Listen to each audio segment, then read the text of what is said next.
an essential role in digital literature.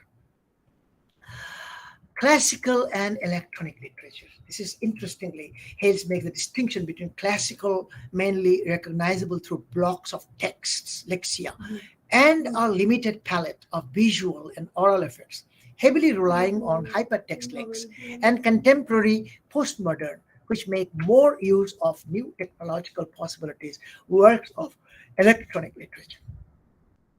Now, question comes, what are the features of this electronic literature? Multimedia is combined with images, sound, animations, and or video. We call this multimediality. This is an important feature of electronic literature. Mobility and variability. Certain types of electronic literature are not static. For example, it's possible play with the place of letters and words in the text by making them move over the screen in order to support what is being told in some way. Portions of text can also be interchanged, whether or not after reader input, so that not only the form of a poem, for example, changes during reading, but its contents as well. Fusion of electronic with digital art forms. Very difficult, but it should be done. Because whereas in electronic literature, literary aspect is central, and other media are used to support and enhance it, there are other art forms that are more of a fusion of electronic literature with other digital art forms, such as the visual arts, film, music, and computer games, in such a way that the dividing lines between the one art form and the other one blurs. After stating all this, we have to focus on two important things: interactive and hypertext fiction. Interactive fiction, a term used for storytelling, text games, is a good example of this type of fusion, although it can also be seen as a genre of its own. I'm using the theoretical framework of this digital literature because we have to make the roadmap for future e-learning and e-text, e-reading, or e-learning system to be developed. And hypertext fiction is evolving many hybrid genres as well, including but not limited to network fiction, interactive fiction, locative narratives, interactive drama, and generative art. These are all required to have detailed discussion, but as time does not permit, so we have to only focus on these particular areas. New communication media. Although literature spread through new communication media such as email, SMS, wikis, RSS feeds, and blogs is not covered by the definition of electronic literature. These forms are in fact the product of a new way of creating literature that is well worth mentioning. This involves works of literature that are created in the context of a literary community that can influence how the text is produced. You know, in the USA, what is happening? Many of the teachers, many of the teaching faculty, they are not on the campus. Most of their courses were Zoom, on the Zoom link, and they're done. And you think that the Virginia Commonwealth University, they are catering to 30,000 students, but you don't find many students on the campus. All are at home and all are in their own places, and the teachers are not there. Some teachers from Texas, teachers from Colorado, some teachers from California, they are taking classes, but they are not giving this kind of physical kind of interactions. They're not having. They're only online interactions and Zoom classes, and that is very easy. So you are given the number and you can participate in the class. So this is happening. And when I asked them that I'm going to India, then how can I be your affiliate? Then they told that it's no problem. Our teachers who are here, they are not coming to university. Why are you bothering about that? You can take classes from there also, no problem. We will be organizing everything from our side. We will be taking Zoom and we will be doing this. So schools are run and conducted on online basis. So as you said, you have 13,000 students? Yeah, 13,000 students. It can be 130,000 students as well. So if you expand this system, if you promote this learning, e-learning, then your institution can be a platform for 130,000, 130,000 students. You can cater to them, and all the facilities that you are doing, all the learning materials that you have gathered, you can you can make them accessible to those larger number of students. That can be done. I think in that revolution is coming, and this Babel of towers, this will be dismantled. Ultimately, the virtual university, virtual colleges, virtual things are coming up, and finally, we don't know what is the future. The future is maybe we teachers may be virtual, students may be virtual, everything will be virtual, and there is no virtue in the virtual. And that kind of thing is happening. And the virtual reality is such a reality which is not limited. You remember that first computer when it was built, then it was almost like a house. Gradually, it becomes like a pocket mobile. So these big houses, big palaces, big buildings, big locations, not required anymore. We are connected to the world, we connected to the globe, and we are disseminating our knowledge and learning forms. These forms are in fact the product of new ways of creating literature, new ways of creating learning, and that is well worth mentioning. This involves works of literature that are created in the context of literary community that can. I will be focusing a few words. Electronic literature, also known as a literature, e-literature, is different from literature from earlier forms of literature in a number of ways. First, electronic literature is created and experienced through digital technology. I'll here mention one very important genre. Earlier, our students, they were reading novels, stories. But when you see the graphic novel concept comes, graphic novel is basically the e-novels. They are giving the pictures and the narrative. Included in the narrative, there's the pictures also coming. Students, they are interested in those comics, in those graphic novels, and this is almost creating a revolution in the USA.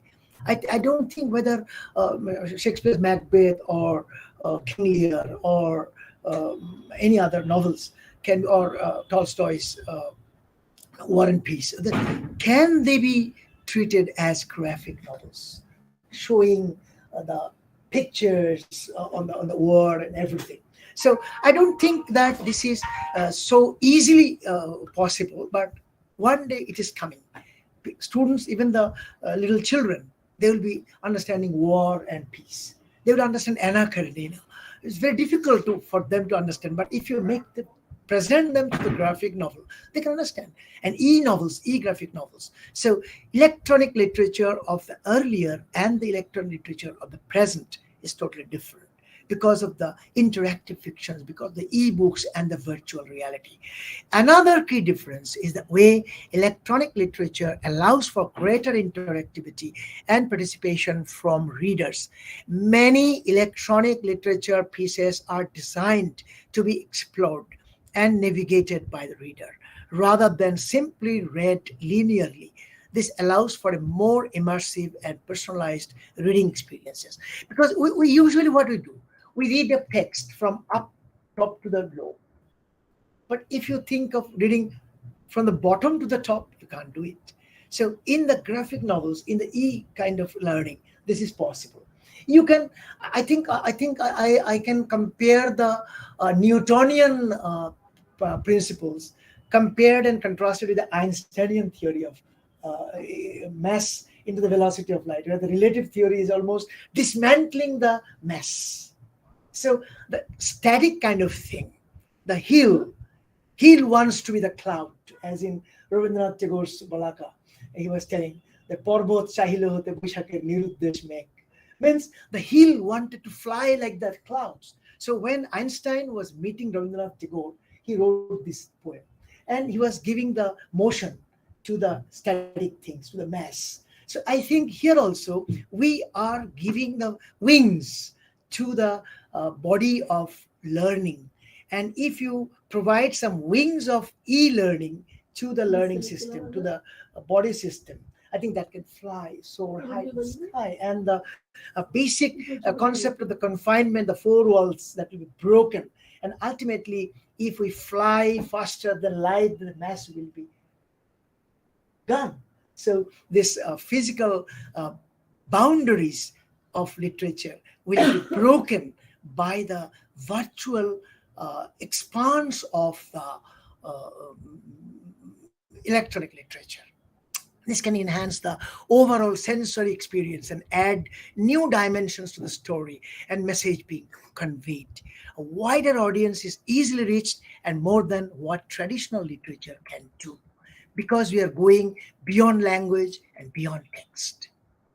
Electronic literature demands that readers compare not only language and text but also the media formats and ecologies that support them. Your library. We earlier were proud of the big libraries, Alexandria Library, National Library, all these libraries. Now you can put the whole library in a disk. So you just keep a disk in your office and you can give access to the students to the whole world of books. So why do you bother about those big rooms and big libraries? Give them CD-ROMs and give them this virtual reality. And this is your total library. And Google, another very funny thing happened during the COVID pandemic when we were taking the exams. Students were copying, my God.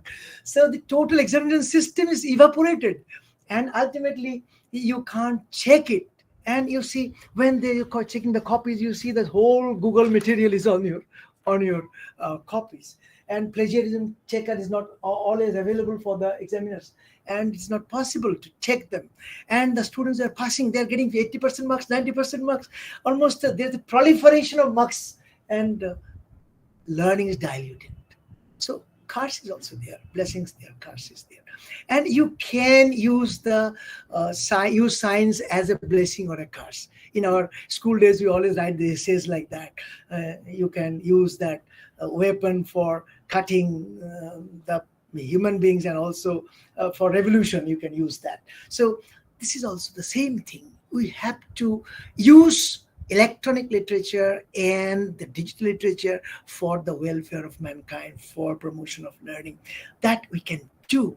And digital literature operates in medial contexts, network configurations that exposes the inextricability of the technological from the linguistic and cultural dimensions, especially political, protological, historical. So these are the things. As a result, electronic literature exposes that there is never text without media and mediation. No text.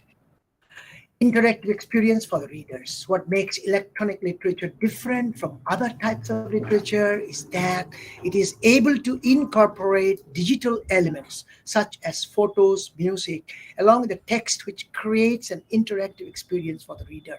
A letter of the past and WhatsApp message or email of the present focus on the tragic disappearance of an art. You forget, I think, when you got your last letter from your relative and the date of letter past and the email of the future. So I don't know if anything more is going to be evolved in future in place of email. I don't know. The left to right, top to bottom method of reading. A traditional piece of literature would have to be abandoned if I was to maintain the visual and auditory metaphor of a digital literature. So sometimes it is almost shocking. I remember when I was admitted to school, then I wrote the answers from bottom to the top because I kept the copy like this.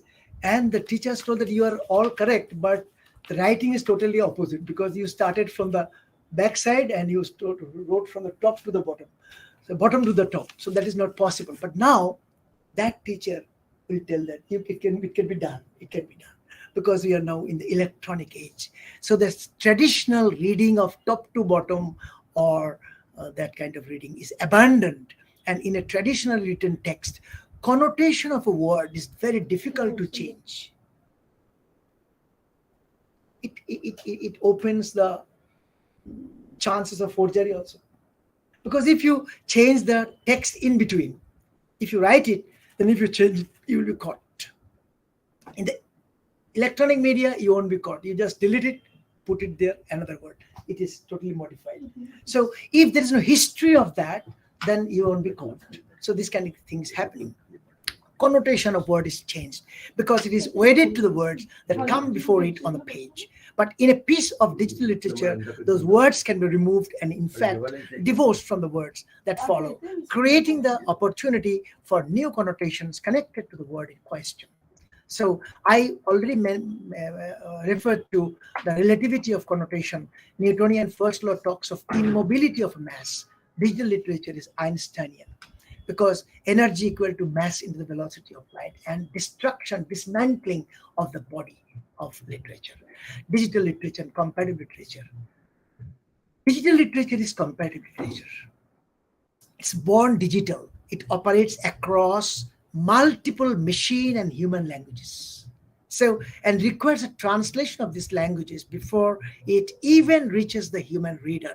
It is procedural and computational and is processed across multiple platforms, protocols, and technologies in real time, in accordance with the very real constraints and technical specificities of the hardware, software, and network configuration of the reader's computer. What is presented on screen, the artwork and poetic, is multimedia and multimodal. Electronic literature not only invites comparison between languages, it also presents opportunities to compare how meaning is presented across multiple medial and sensorial modes.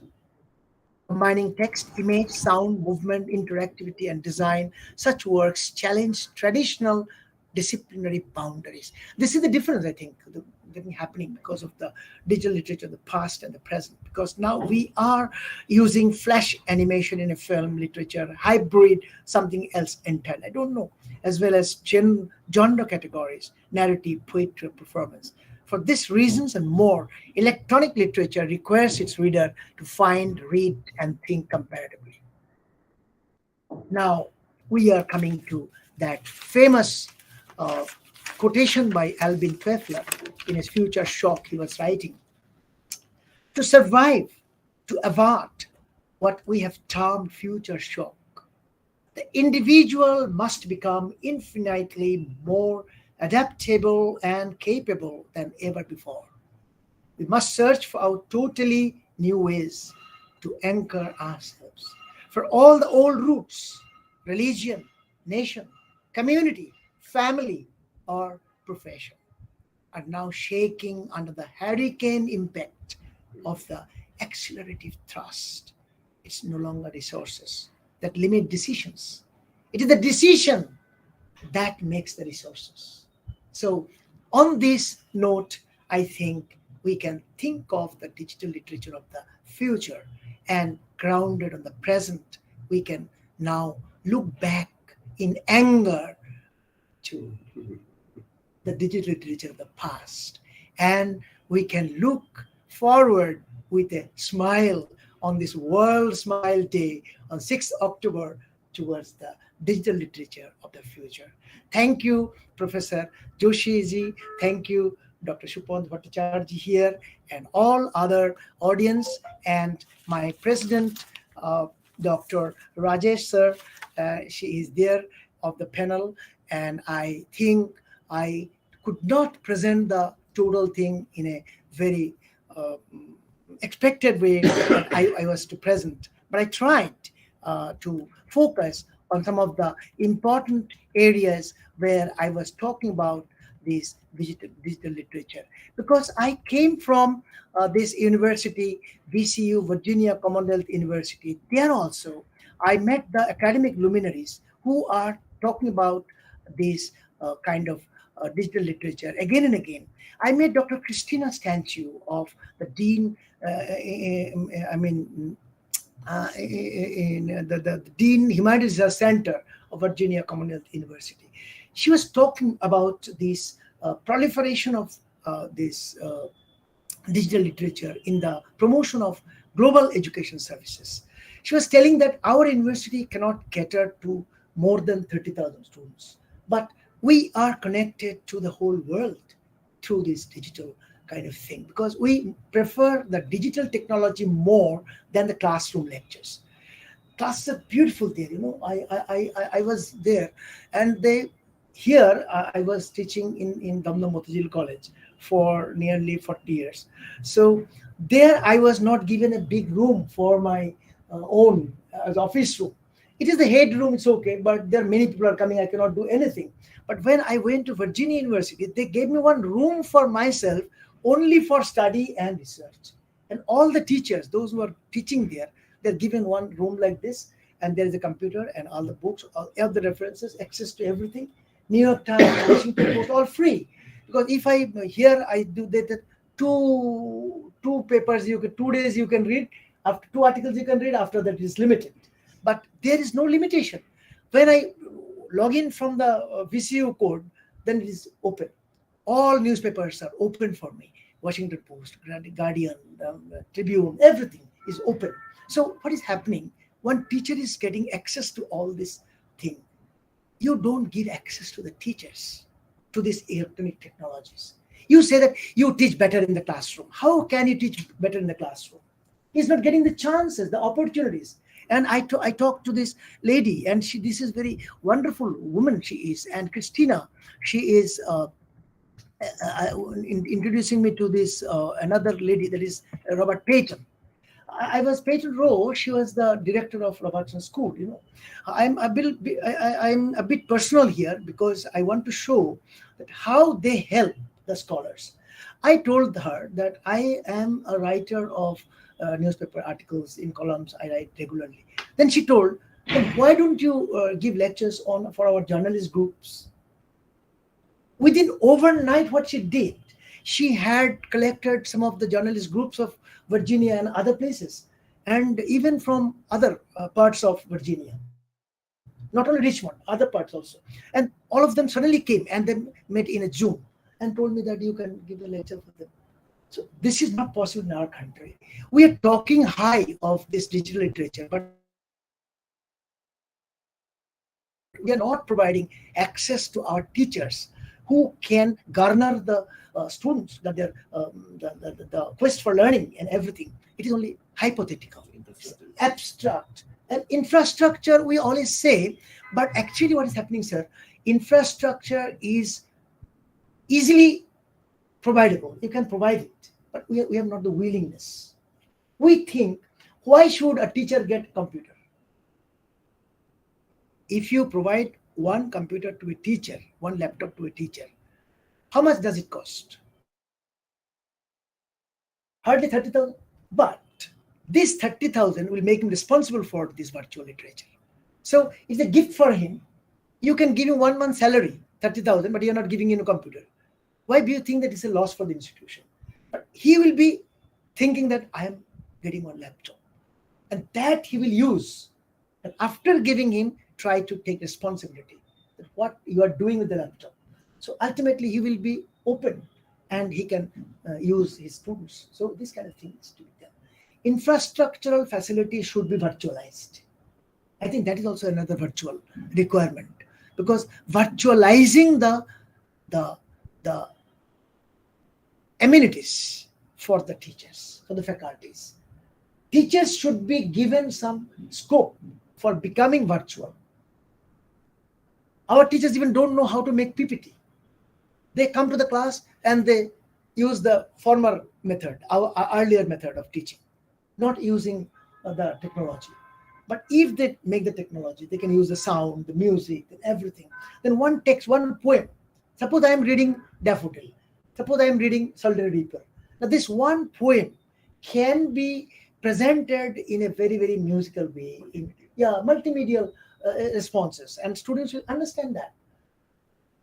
So I think this is the most important thing that I wanted to say, that virtual literature can be very important. And I discussed that how this literature and journalism and everything can be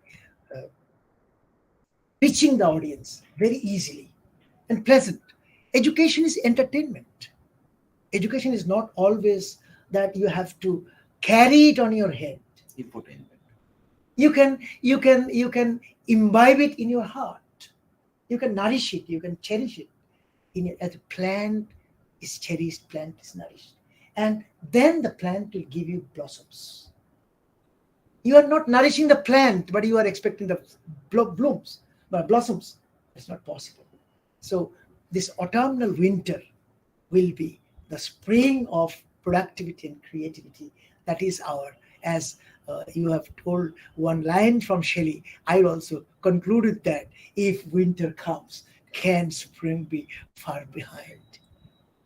So this virtual spring will be there when we have passed the digital winter of the past. Thank you so much for bearing me for a long time for this boring lecture. Thank you. Sir, we did not bear you. We are privileged to have you. So, thank you so much, sir, for your wonderful keynote session. You have given us the like eminent knowledge, and for the you told us like today is smile day, so thank you for making us all smile. And one thing you have told that present is the betterment of past, so yes, we agree on that, and thank you so much again for being here in person.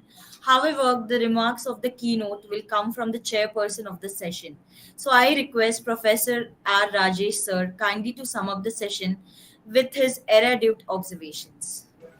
Thank you, ma'am. First of all, I'd like to thank Professor Ratan Bhattarji.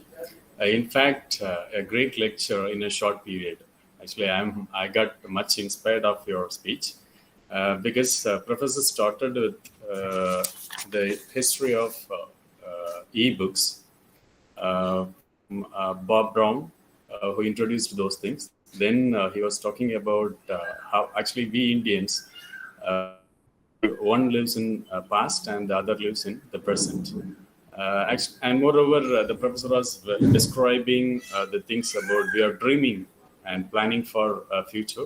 At the same time, the 100 years of independence has changed. Actually, those things have been changed a lot, and now we are focusing a lot on digital, maybe digital. At the same time, Professor was describing that COVID pandemic brought digitalization of, actually it brought a lot of connectivity from this connectivity. It's actually inclusive education. That's has to be addressed by every professors. And Professor was actually describing this one well. In fact, he was telling that more number of village people, village students, everybody was able to use digital gadgets, electronic gadgets.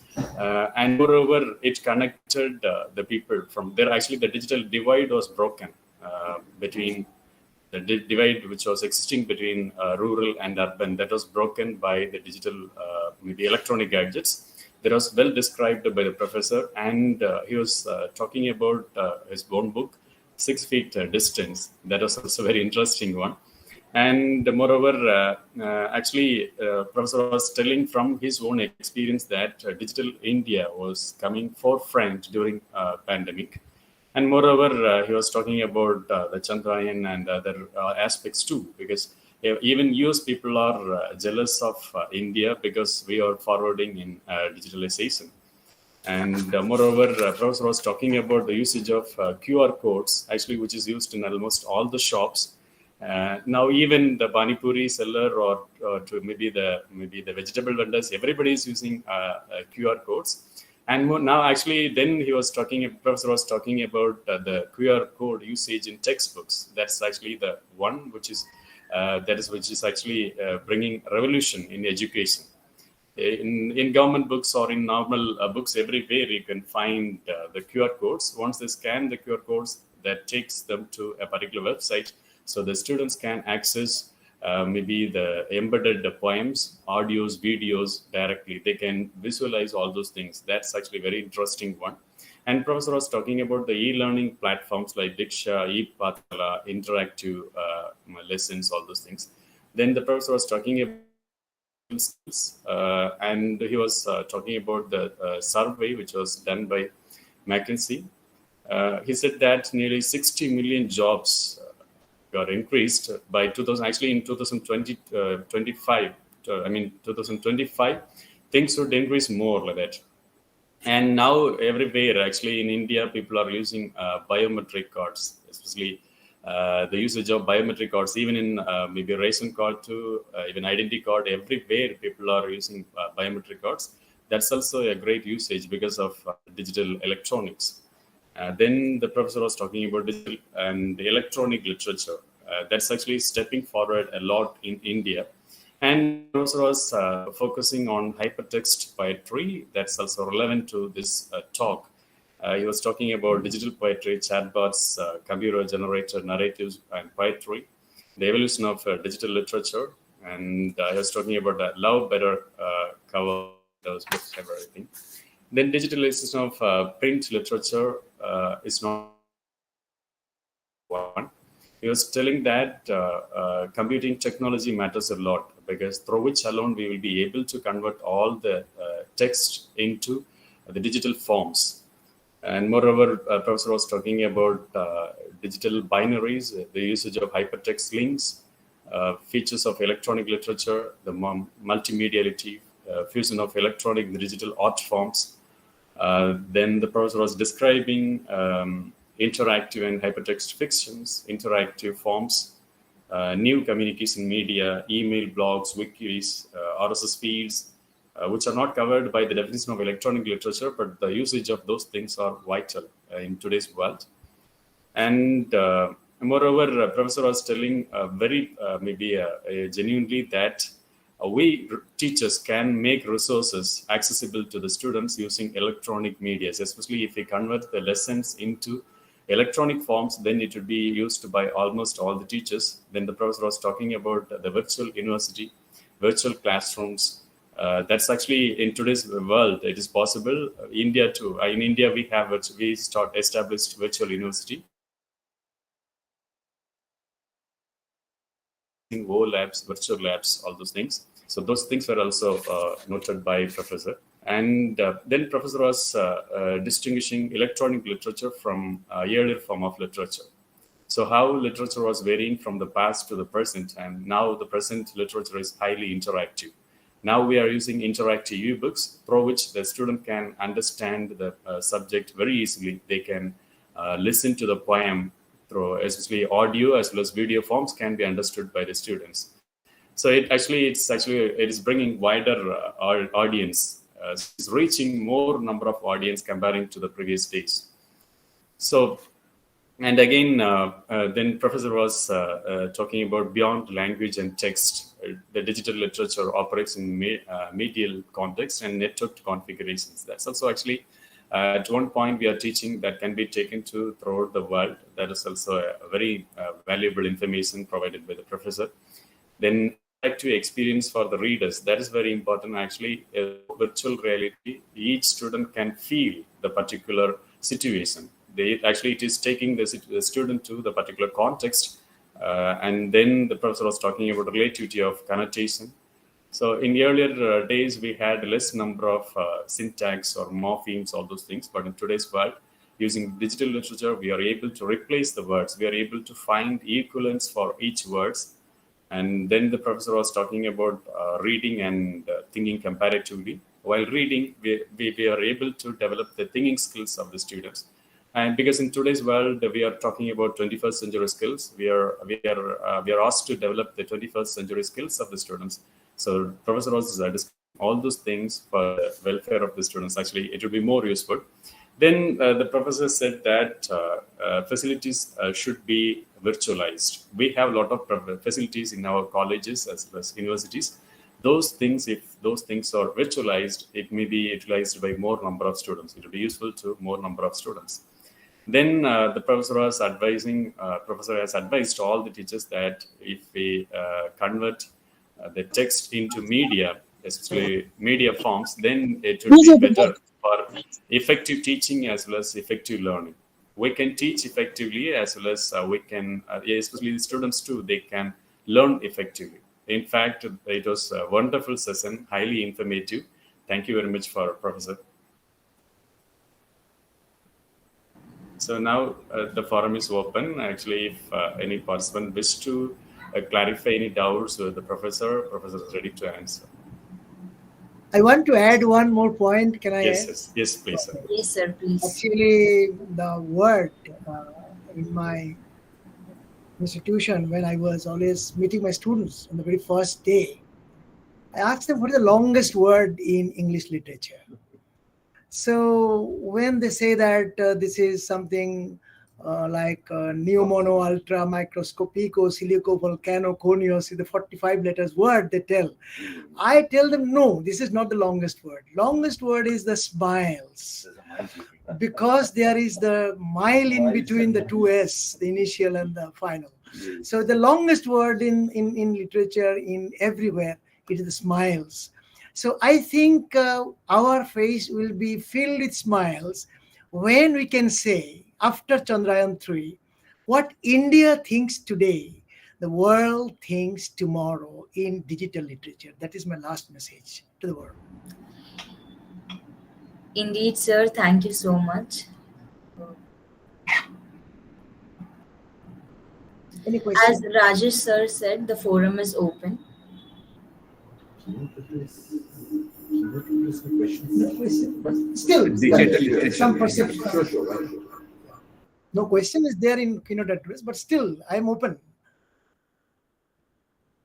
We are the largest democracy, so anything can be asked anywhere. Praveen sir, Yes.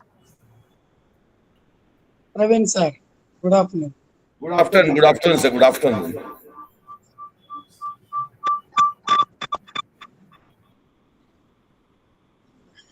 Aarti, you can proceed ahead. Okay, sir. So thank you, Rajesh sir, for moderating the session very well. Thank you so much again for being here. So as now the keynote session is coming to an end, but before end, I would again like to ask Ms. Neha Samundre ma'am to present the vote of thanks.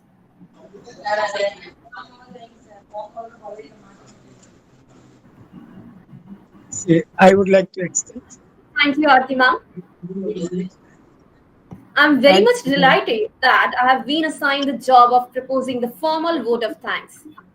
I, Neha Samundre, extend a warm welcome to all those who have joined the conference after the inaugural. I heartily express deep sense of gratitude and gratefulness to our honorable keynote speaker, Professor Ratan Bhattacharya sir, who has enlightened all of us on the key areas of the topic, augmented reality experience, digital literature in focus. He has highlighted many important points related to the theme of the conference. He mentioned how technology is working as a key to making a level playing field for the whole world and opening a treasure trove of opportunity for rural communities in India.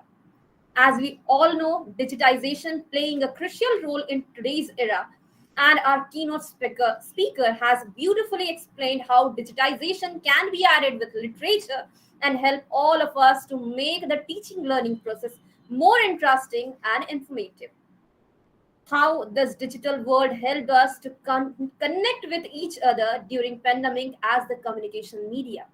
So, it was really a spellbinding address which has provided us with deeper insights into the area of digital literature with the focus on augmented reality. We are profoundly thankful to you, sir, for your scholarly presence here that has really inspired all of us. I'm also thankful to Dr. Rajesh, the chairperson, who has made wonderful observations and made very relevant remarks on the keynote and related issues, which have made the theme of the conference more expanded. Thank you very much, sir, for being with us this morning as the chairperson of the keynote session. Once again, I thank all of you and declare that the keynote session is over.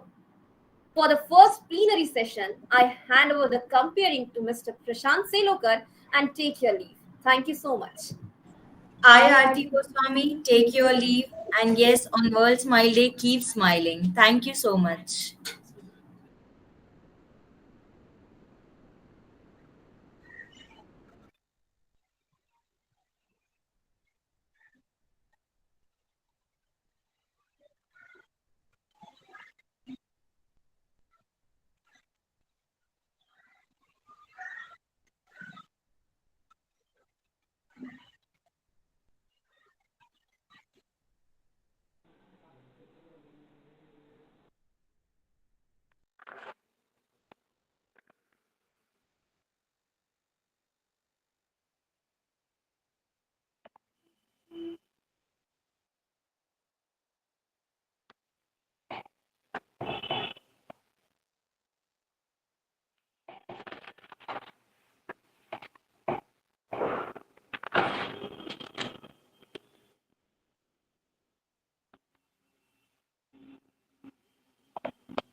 Sir, good morning. Good morning, sir. Good morning, sir.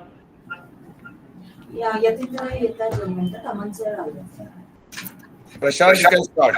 Yes, sir. Okay, sir. A very good afternoon to all the dignitaries, learned delegates, honorable resource person, and moderator. On this pleasant day, I, Prashant Selokar, from the Department of Languages of Dr. S.C. Gulhane, Prerna College of Commerce, Science and Arts, take this privilege to extend a warm welcome you all in the first plenary session of the two-day National E-Conference in English on Digital Literature, Present and Future. I welcome Dr. Amar Singh, Principal, Professor and Head, Department of English, Government College, Chindwara, as Honorable Resource Person. The moderator of today's session, Dr. Yatin Kumar Taraiya sir, and I also welcome our respected Dr. Praveen Joshi, the Director of Dr. S.C. Gulhane, Prerna College of Commerce, Science and Arts, and all the participants. We are lucky to have Dr. Amar Singh, a distinguished personality and an eminent resource person, to enlighten us with his vast experience and knowledge on the topic, the role of digital literature in nation building. First and foremost, let me introduce our today's resource person, Dr. Amar Singh. He is a renowned academician and subject expert for personality development, life management trainer, and resource person for various seminars and workshops. He is a motivational speaker and English language trainer. He has completed his PhD in English and completed his post-graduation in Hindi and Sanskrit. He has 50 years of very rich experience in teaching at UG and PG level. Sir has published 40 research papers at international level and 60 at national level.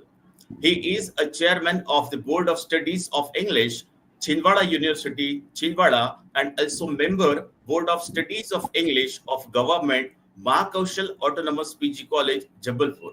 Sir has been the examiner for the evaluation of doctoral research theses in many renowned universities in India. He has actively participated in various literary missions and training programs as a trainer, such as MP State Level Trainer of Election Commission of India and MP Government Developmental Schemes. For that, he has been awarded Akshara Mitra Samman of MP Government for literary mission and Icon of Chindwara District Award for his Best Election Trainer under SVEEP plan of Election Commission of India. He has delivered 1,500 motivational lectures, evaluated 200 PhD theses, and conducted 100 PhD viva voce examinations as external examiner. Sir has published 150 Hindi poems and 200 articles in different newspapers of India. Sir has addressed 500 national and international seminars and webinars as a resource person. I welcome Dr. Amar Singh, who has such an impressive and inspiring profile. Now, let me have the privilege to introduce moderator of today's session, Dr. Yatin Kumar Taraiya, Assistant Professor, Department of English, Kamani Science College and Pratap Rai Arts College, Amareli, Gujarat. He is a great academician. He has 16 years experience. Yatin Kumar Taraiya sir has completed his PhD in English. He has rendered his service as an assistant professor in the many government colleges at in different areas of Gujarat. He is recognized PG faculty and PhD supervisor at Saurashtra University, Rajkot. He has published 9 research papers in UGC Care listed journals and also presented 13 papers in national and international seminars. 4 research scholars are working under his supervision for doctoral degree. His area of interest in research is Indian diaspora and socio-cultural study, particularly on Indian English women writers of diaspora. We are honored today to welcome such eminent personalities. I request Dr. Amar Singh sir to enlighten us on the topic, the role of digital literature in nation building. Over to you, sir. Okay, dear sir. Am I audible to you? Yes, sir. You're audible Okay. and visible also. Okay. Thank you. Thank you, sir.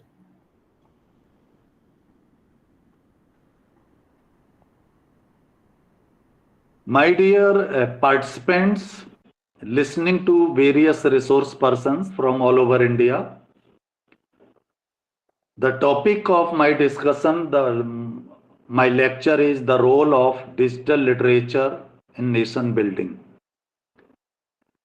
First of all, I want to share some views why information is needed in the present day and what is the significance of information. Dear participants, it is said that ideas rule the world and ideas are formed of informations. So ideas are highly needed for decision making. In our daily routine, we take decisions, we solve problems, we face problems, and we solve problems. We want to enhance our previous understanding. We want to improve the running processes also. And we want to know, we want to understand our customers in this age of marketing. So these are the usage of information. Now the question arises, what are the benefits of information? The major benefits of informations are that information give us improved communication, increased productivity, our ideas enhance decision making capacity, our ideas streamline the processes, and ideas give greater access to knowledge pool, to the universal knowledge pool. Now we are living in this age of information and technology. So what are the uses of information? With the help of appropriate information, we as citizens of any nation, we have quick access to information.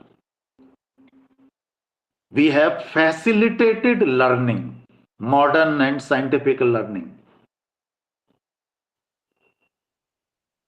One of the benefits of IT is that it breaks the distance barriers. It simplifies the tasks. It provides entertainment, huge entertainment. It increases productivity and efficiency. Information or information technology increases life expectancy. Information creates new jobs. Information technology helps learner to acquire new skills and fresh knowledge. Information technology encourages our engagement. It is collaborative and individual learning. So now the question arises, according to my topic, the role of digital literature in nation building. First of all, we should understand what actually the digital literature is. Digital literature means digital literacy, which means the kind of skills we need to live.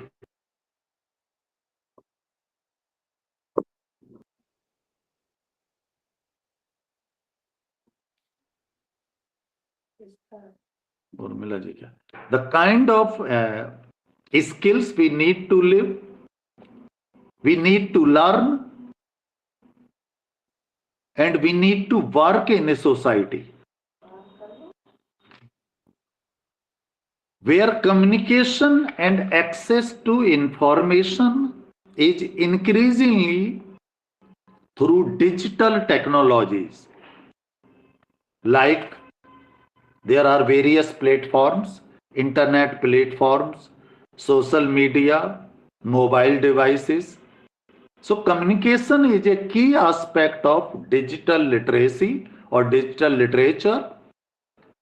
In communication, the ability to clearly speak or express our ideas, ask relevant questions, maintain respect, and build trust is just as important as when communication is in person.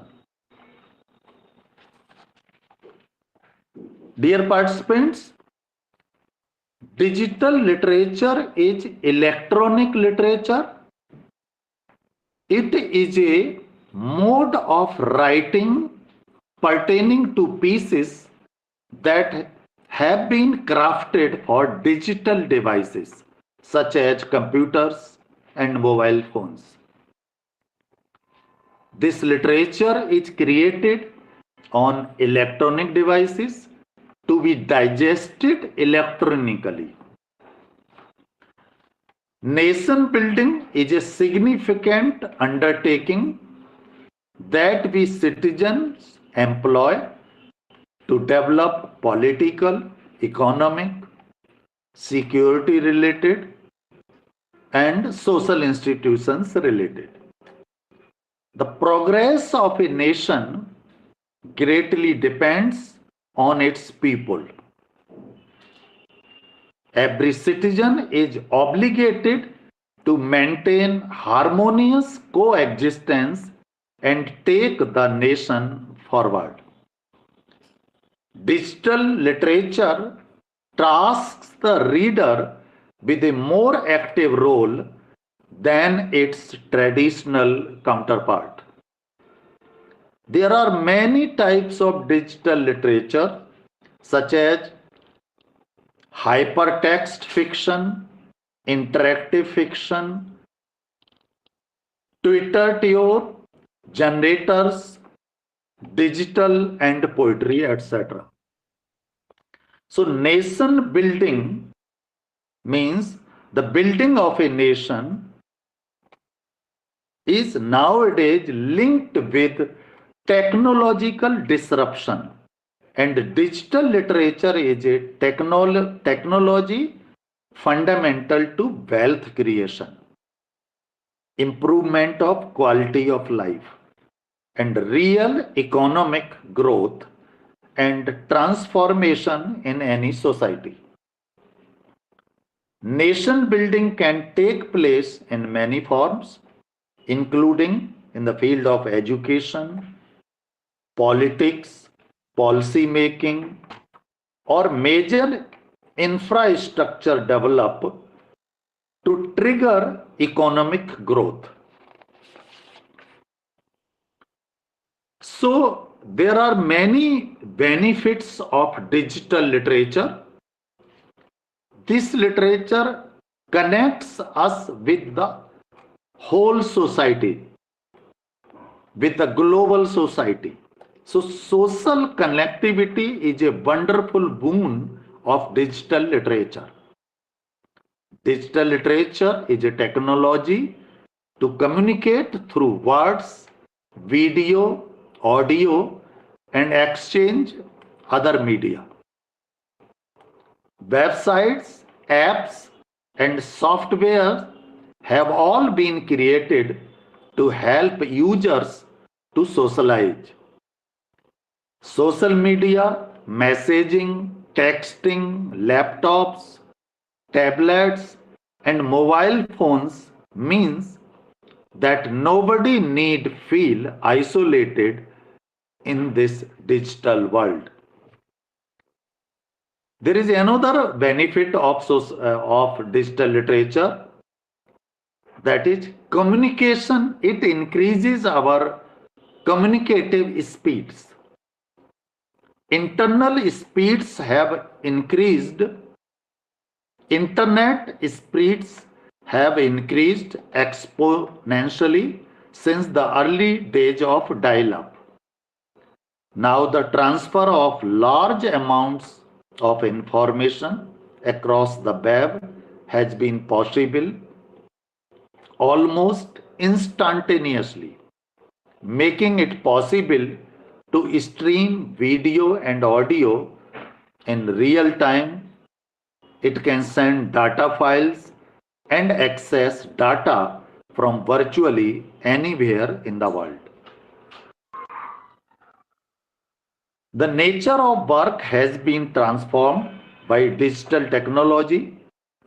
Many jobs can now be done from thousands of miles away without difficulty, without the need for all workers to be present in the same building.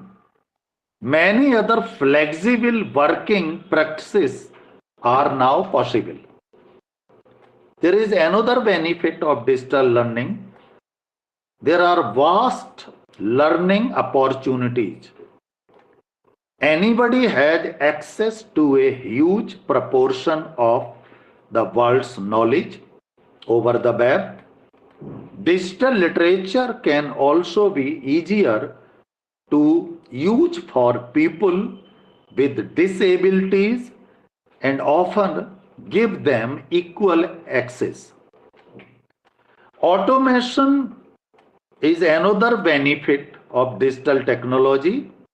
Digital access has given facility as the machines no longer need humans to operate them. Many tasks can also be done directly by customers rather than having to be done through another person acting as an intermediary. We have the facility to store huge information. The digital devices enable us the storage of massive amounts of information in relatively small spaces. Large amounts of media can be carried around on small devices like mobile phones. One of the great advantages of digital technology over traditional media is that the information can be much easier to edit or manipulate. All sorts of photographic effects are now available, as well as the ability to crop, resize, and creatively alter images is available with us. This digital literature or digital technology imparts us with accurate duplication facility. The revolution in digital technology has enabled the exact duplication of media. Now we can write a work report and email it to multiple recipients, and we can distribute it to multiple copies, photos, we can send it to our family and friends. There is another benefit. The facility of 3D printing is set to radically transform our world. GPS mapping and GPS services can now pinpoint our position accurately. Earlier, finding our way around used to involve referring to a paper map, but digital combined with satellite technology has transformed travel phenomena. Transportation facility is another benefit of digital revolution. Road vehicles such as cars and trucks will become fully automated in the not too distant future. Accessing timetables as well as booking planes and trains now often takes place online. There is another benefit, low cost services. The digital opportunities can provide low cost self education, setting up of business, buying and selling items, or earning money online facility. Entertainment is another area where we see absolute change. The entire entertainment industry and the way that people amuse themselves has been radically transformed since the start of internet revolution. The traditional media has evolved to as televisions and broadcasting processes have become digitized along with radio also. There is another area where we see digital revolution. That area is of broadcasting of news.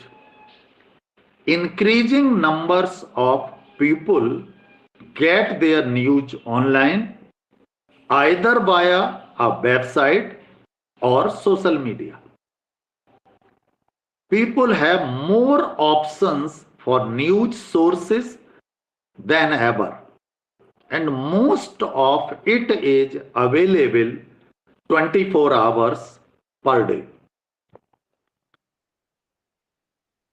Warfare is another area where technology has entered and changed the whole scenario. Advances in technology mean that wars increasingly be fought remotely. Now, drones and missile technology are particularly reliant on digital technology to work effectively, and the machinery used in warfare is being gradually becoming increasingly automated. There are other areas where we see revolution of information technology, digital technology, information literature, digital literature. The area belongs to banking and finance. There is no doubt that digitalization has led to a revolution in financial matters. Outside of banking, other financial matters such as buying and selling currency and shares can be dealt with online. Smaller sized devices is another facility, another benefit which we avail in our daily life. One general effect of digital technology that is almost taken care for granted is that devices can be made much smaller. The phone that we can carry around are mini computers capable of surfing the net, working edge calculators, planning journeys, capturing and playing photos, audio, video, providing games for our amusement, as well as operating as phones and having other functions. There are other objective roles of digital literature. The purpose of digital literature is to facilitate the reader with a more active role than its traditional counterpart. The three basic purposes of any literature are to inform, to persuade, and to entertain. There is a revolution in the field of research technology, research objectives,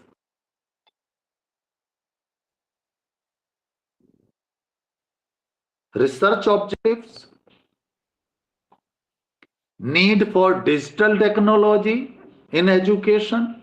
Digital classrooms are there with modern digital features. Interactive classes are held. Accessible, innovative, flexible, collaborative system is developed. Affordable and ease for teaching. There is upgradation in learning, and we can easily receive enriched contents within a second. So there is empowerment in all walks of life, empowering digital leadership. It is broadening digital inclusivity. There is practice of agility and flexibility. There is boost in innovative activities everywhere. This technology is strengthening digital security also. Nowadays, all the nations are opening their digital borders to allow the free movement of business, employment, and skills. There are the identified challenges for smart nation building. So it is helping in facing the challenges, and we are creating nowadays people's society.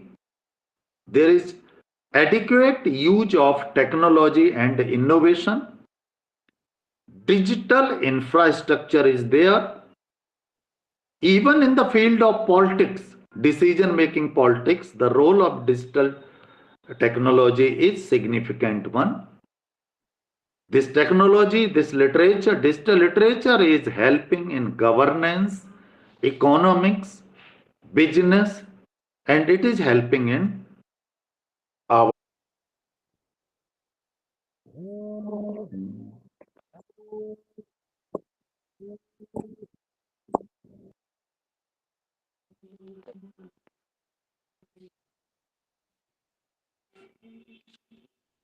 hello.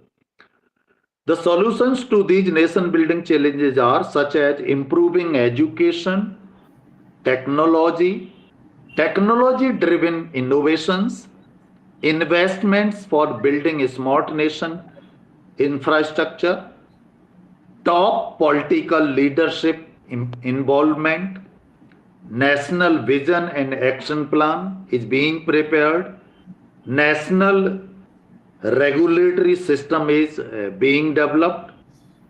So electronic literature is a framework for digital humanities.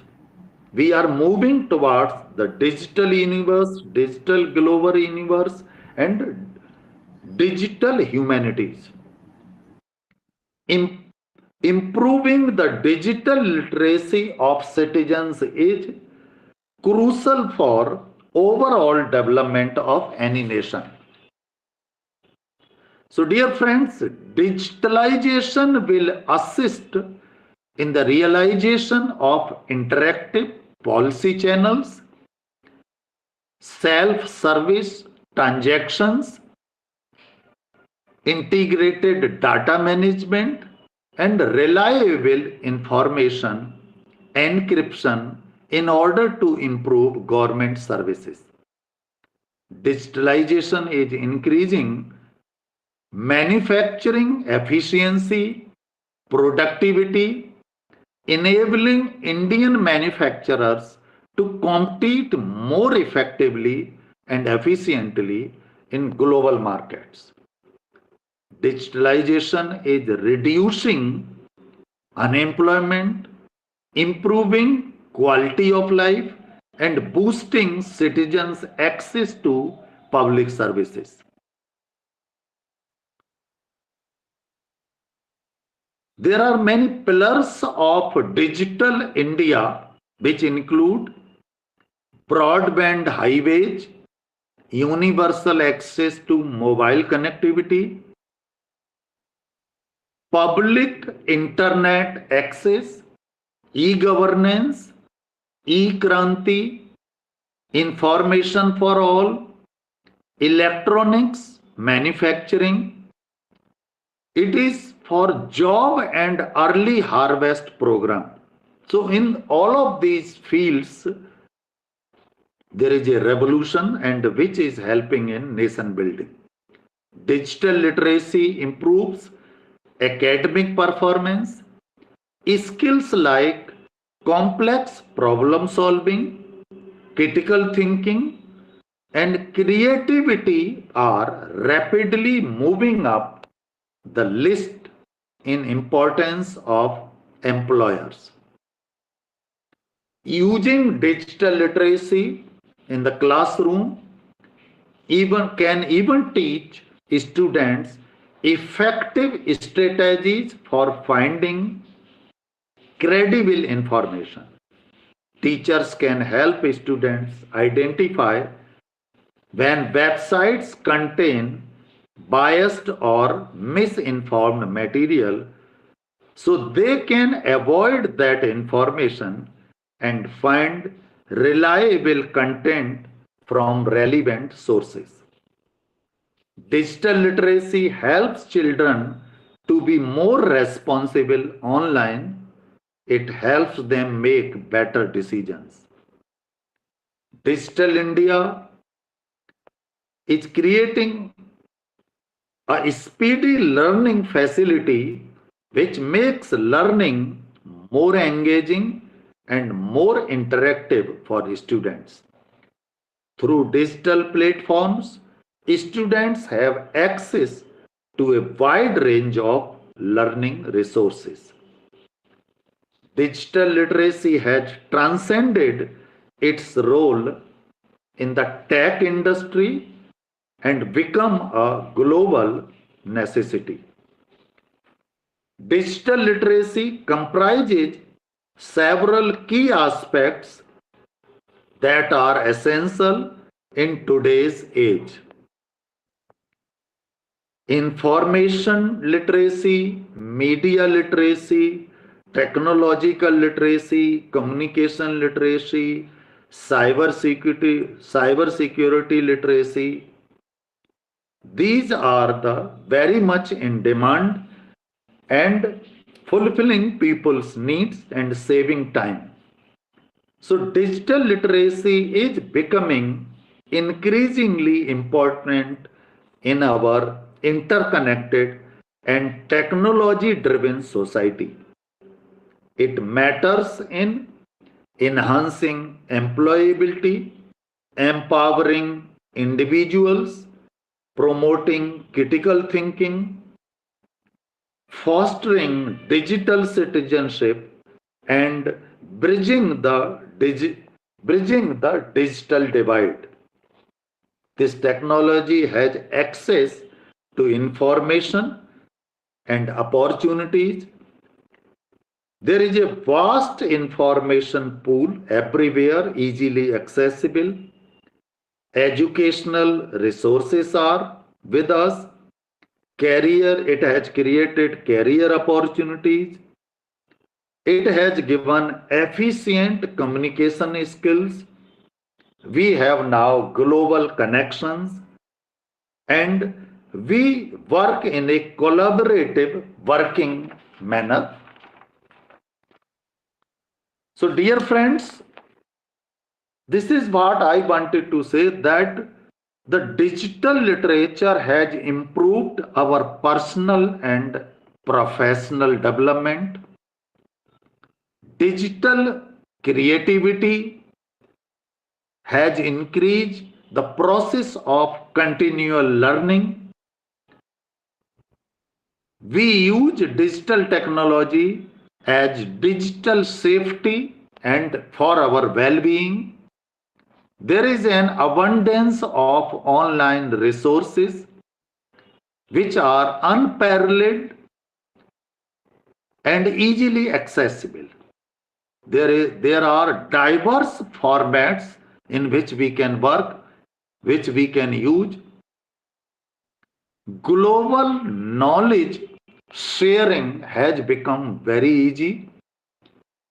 We can maintain our personal growth and skill development.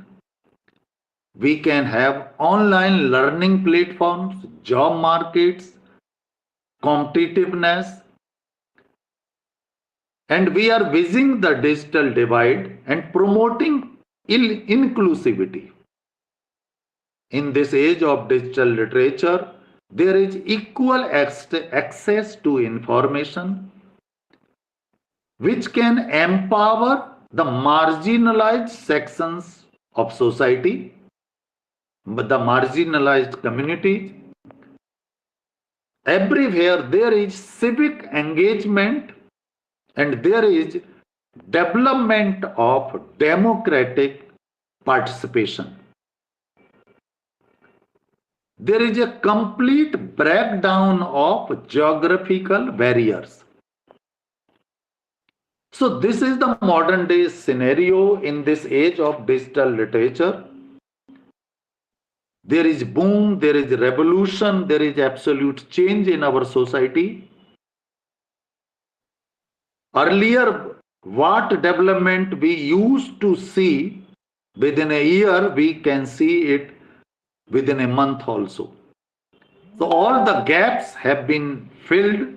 There is distance is no problem. Time saving machines, mechanical facilities are with us. Once we use all these facilities for empowering our citizens, our individuals, the residents of our country, certainly our nation can become more powerful, great, and from we can change the developing stage of our country into a developed one. Thank you all the organizers for giving me this very opportunity. This was what I wanted to share with you all. Thank you all. Thank you so much, sir. Thank you so much for such an informative session. Sir has explained the role of digital literature in nation building in a very explicit way. He has thrown light on various aspects of the topic, how digital devices and digital technology enable us to transform our world. Thank you so much, sir. Now, let me have the privilege to invite Dr. Yatin Kumar Tariya to share his view on this occasion.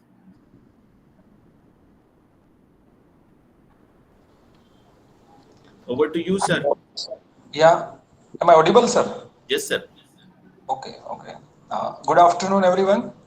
First of all, I want to present my vote of thanks to Dr. Praveen Joshi and Prerna College to organize such a wonderful event, which will be useful to all the teachers. Because the future, as a teacher, we know better that the future of our nation is shaped in the classrooms, and we are dealing with a highly advanced generation in our classrooms. So we must satisfy their thirst through the transformation shift.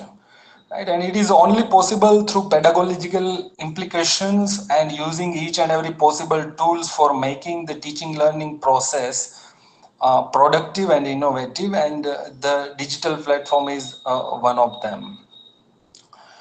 So we should focus on digital literature, but we have, we should not forget that we are using the digital literature. So there is also a great threat of being just robotic, but as a user, we should not forget it is just a tool, and we should focus, as Professor Amar Singh has told us very informatively, and he has given lots of information. So I will not focus on them. The idea, the universal knowledge and the information, it is only possible through the digital literature. And when our focus is on nation building, so resources and lots of information we have. And one is, it is very difficult to use sometimes. So we should select digital literature, taking from the storage, select to deal. It is our own responsibility for the selection of literature, because we have lots of information digitally.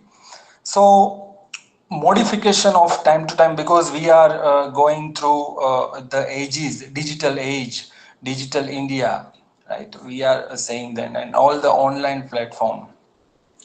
So, and last, I want to say that center, we should not forget the center. Center is our learners, right? So, thank you very much for giving me this opportunity, Dr. Praveen Joshi and Prerna College. Thank you very much. Thank you so much, sir, for summarizing the session in such a lucid manner. Now, I request participants, faculty members to put their questions in chat box if they have any questions, queries regarding this session.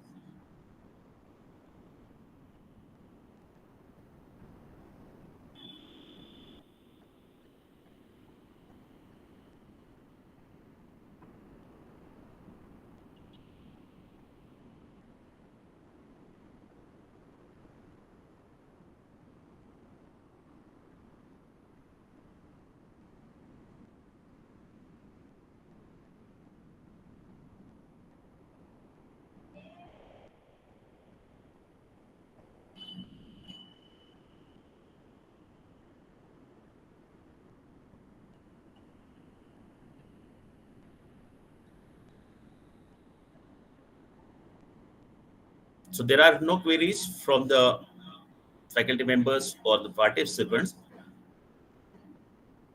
So once again, I would like to express our special thanks to Dr. Amar Singh sir and Dr. Yatin Kumar Taraya for enlightening and sharing your valuable knowledge with us. We are greatly encouraged by your gracious presence, and I am sure that your talk will be immensely benefited by all. We would surely love to learn a lot from you in future too. Thank you so much, sir, for such a wonderful session. I thank all the distinguished participants across the country for their enthusiastic participation in this conference. So there is a query from Mohammad Shamim.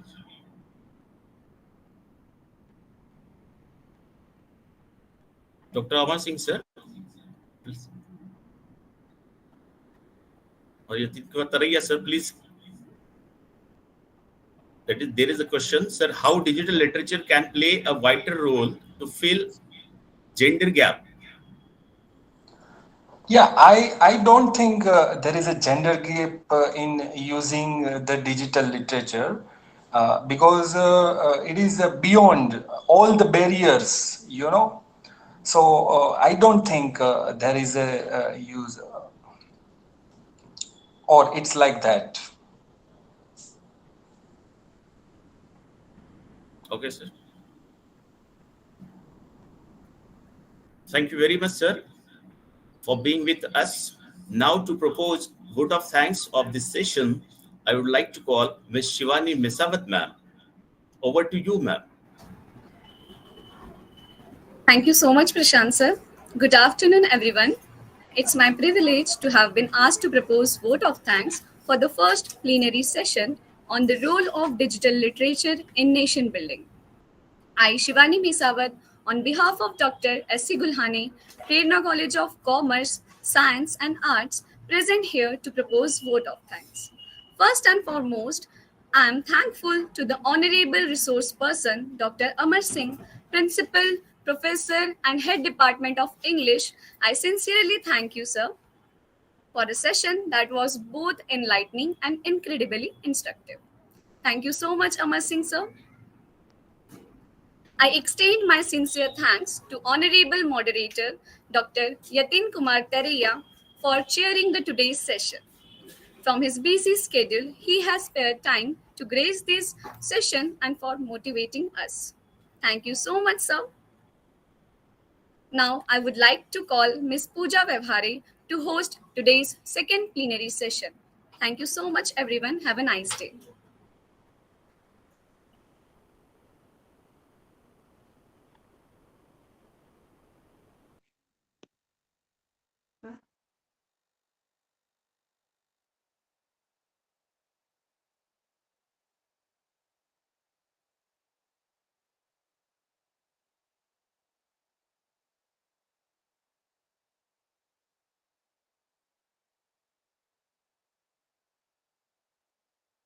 Thank you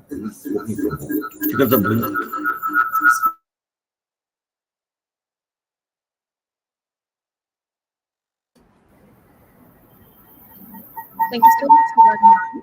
A very good afternoon to all the dignitaries, principal, head of all the departments and faculty members. I, Pooja Vevhare, Assistant Professor from the Department of Languages, extend a warm and heartily welcome to all on the behalf of Dr. S.C. Gulhane Prerna College of Commerce, College and Arts in 2 days national level virtual conference on digital literature, present and future, organized by Department of Languages. As we all know that, in simple words, As we all know that, in simple words, digital literature, also known as electronic literature, is a genre of writing pertaining to pieces that have been crafted exclusively for digital devices such as computers and mobile phones. These works are created on electronic devices to be digested electronically. It is a form, a style of writing that is characterized by its creation and experiences being on a digital platform. To know many more aspects about this topic, today we have with us an expert in this field, the resource person, Dr. Aprajita Hazra, and the most versatile one, Dr. Jaideep Singh Rao, the moderator. I feel privileged that I have been assigned this opportunity to introduce our today's plenary session guest, Professor Dr. Aprajita Hazra, Dean Faculty of Arts and Professor in Department of English in Diamond Hamad Women's University, West Bengal, India. She has served a duration as Registrar in Diamond Harvard Women's University. She has acted as Director of the Center for Women's Studies and the Director of Center for Foreign Languages Studies. She is visiting professor in the University of Sheffield, England. A gold medalist and a national scholar, she has contributed numerous articles on literary topics in various national and international journals and newspapers as well. She has also presented papers in various national and international seminars in India and abroad countries. She has been invited as a guest faculty in educational programs on television. She has also been invited to deliver lectures on literature in various universities and academic staff college in India. She has been invited as resource persons and keynote speaker in numerous webinars and seminars too. She is the Indian collaborator of the World Shakespeare Project, a global venture initiated by Emory University, Atlanta. She also takes classes regularly with the students of Emory University through video conferencing. She has teaching as well as administrative experience spanning 23 years. She has been appointed adjudicator for PhD thesis by various universities. She has also adapted Shakespeare's Macbeth into a local dialect called Manboom as a project for performative Shakespeare. Her team won the second place in a contest for local adaptation of classical texts. She has 7 books to her credit. 2 more books on Indian Gothic are on the way. She has been awarded the Noble Asian Educational Leader Award for 2020 from ISTAR, Philippines. She is the recipient of the Asian Education Award 2021. She has been awarded the National Faculty Award for 2021-2022 from NRA, Puducherry, India. She has also been awarded the Global Education and the Research Excellence Award in English Literature from the Center of Professional Advancement, India. This is the brief introduction of her. Now, let me introduce to you our moderator, Dr. Jaideep Singh Rao. He is an assistant professor of England, GPSC Class 2, working for the Department of English Education, Government of the Gujarat, currently posted at Government College, Gandhinagar. He has more than 11 years of experience working with many reputed institutions like IIM Ahmedabad, IITE Gandhinagar, Government of Gujarat, and others. He has worked on different projects as management, consultant, research associate, and officer on special duty.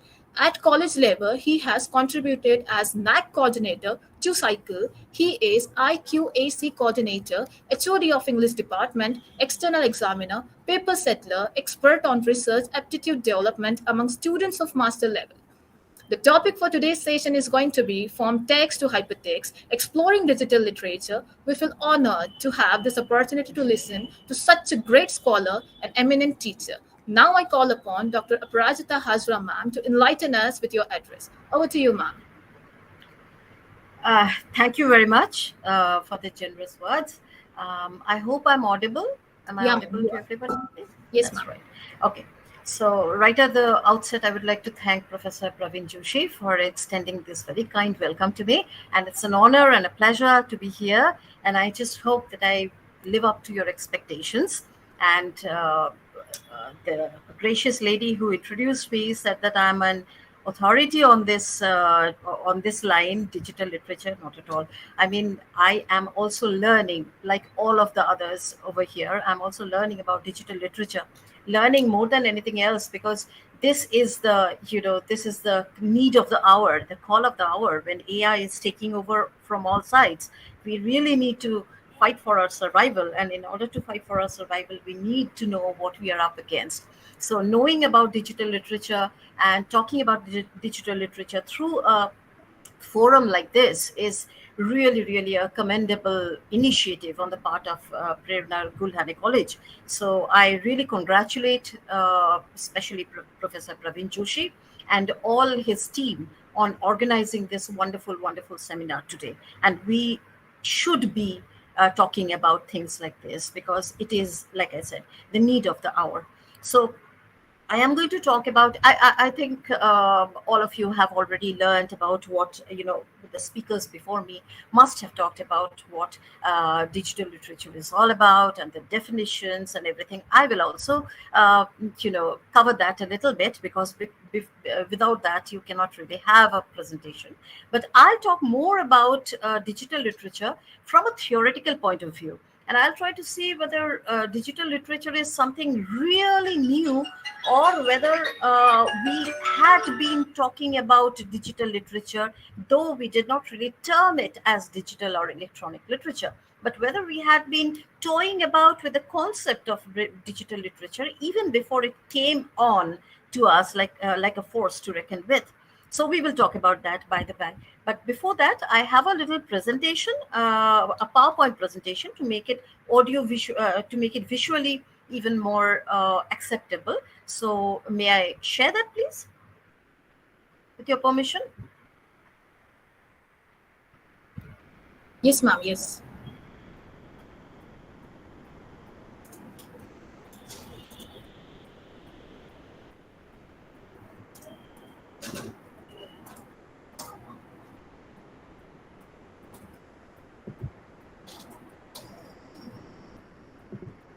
Can you see the PowerPoint?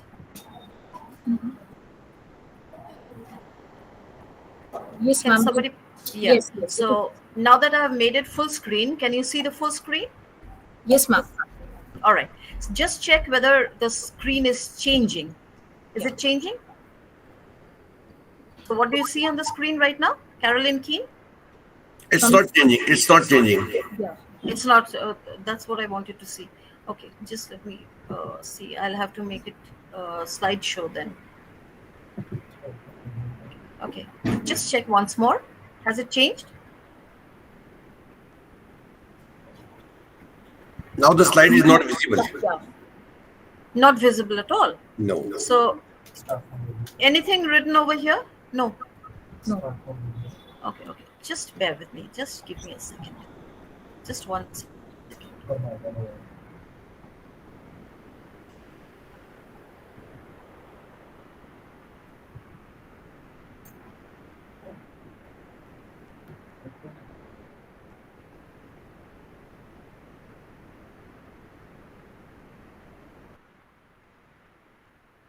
It is shared, right? Yes, ma'am. Now it is visible to you. Okay. Full screen now? Yes. Full screen? Is it changing? No, ma'am. It is not changing. No change at all? No, ma'am.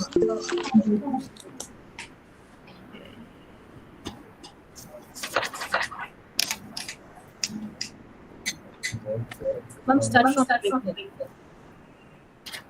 Yes, I did not get it. This is one drawback of these hybrid modes.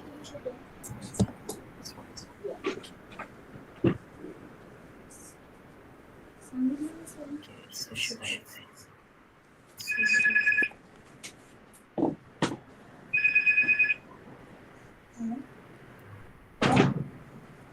Good afternoon, Aparajita. How are you?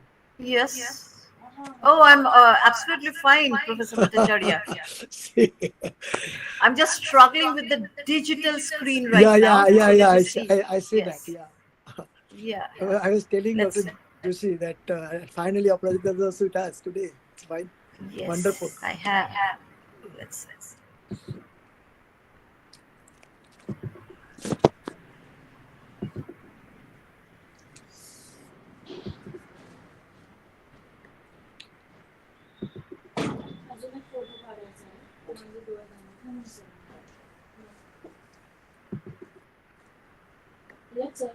Yeah, circle.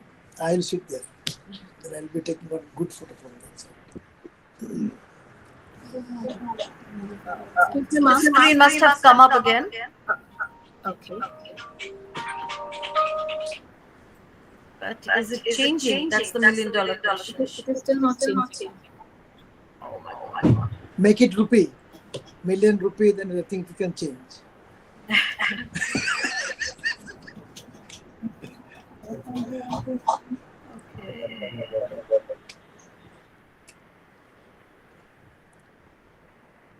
So just start the entire process once again. So maybe slideshow.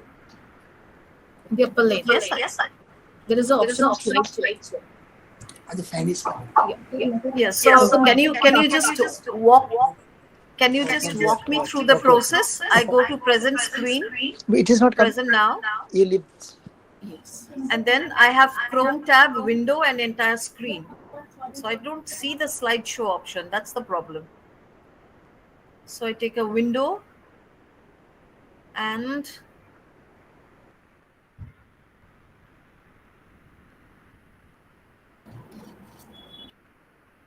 share. So that should do the trick.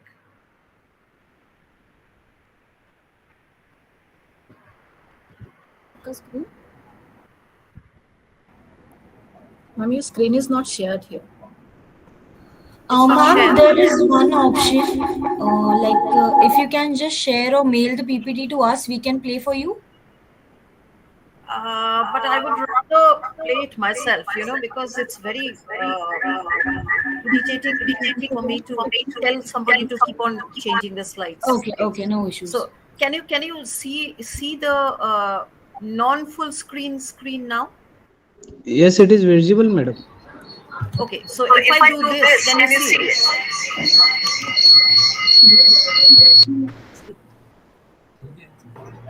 Your screen is visible, ma'am, but it is not changing accordingly. Madam, So there is an option, madam, slideshow option Yeah. in the down taskbar. Below you The can fourth see one. that. On the taskbar, yes. Yes, the Yes, fourth one. taskbar. Yeah, but if I do that and then I share, then it's going to change? Is that what Yes, you're... it will change, madam, automatically. If you click the button, Sorry. Okay. Let me see. next button, See whether it does. It's come on the screen. Is it changing now? Yes. It's visible. No, ma'am, it's presenting now. Not changing. Okay, what do you see on the screen right now? The first slide. Oh dear. Ma'am, you please click on the middle one option. The first one is minimization, last one is close, and the middle one is slightly minimize.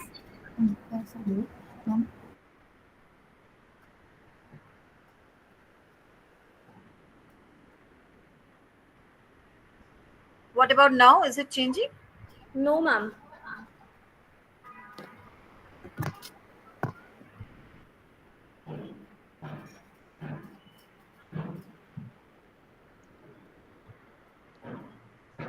Just bear with me. I'm so sorry madam, that... click from beginning option. From beginning. From beginning. Okay. Yes, yes.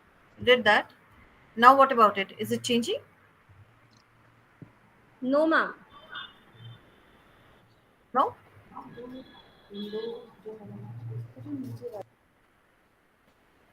That is a pity.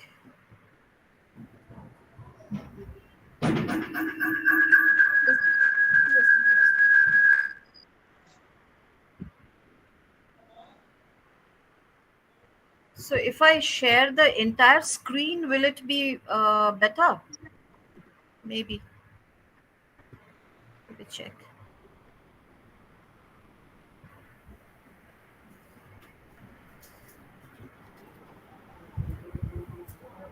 Ma'am.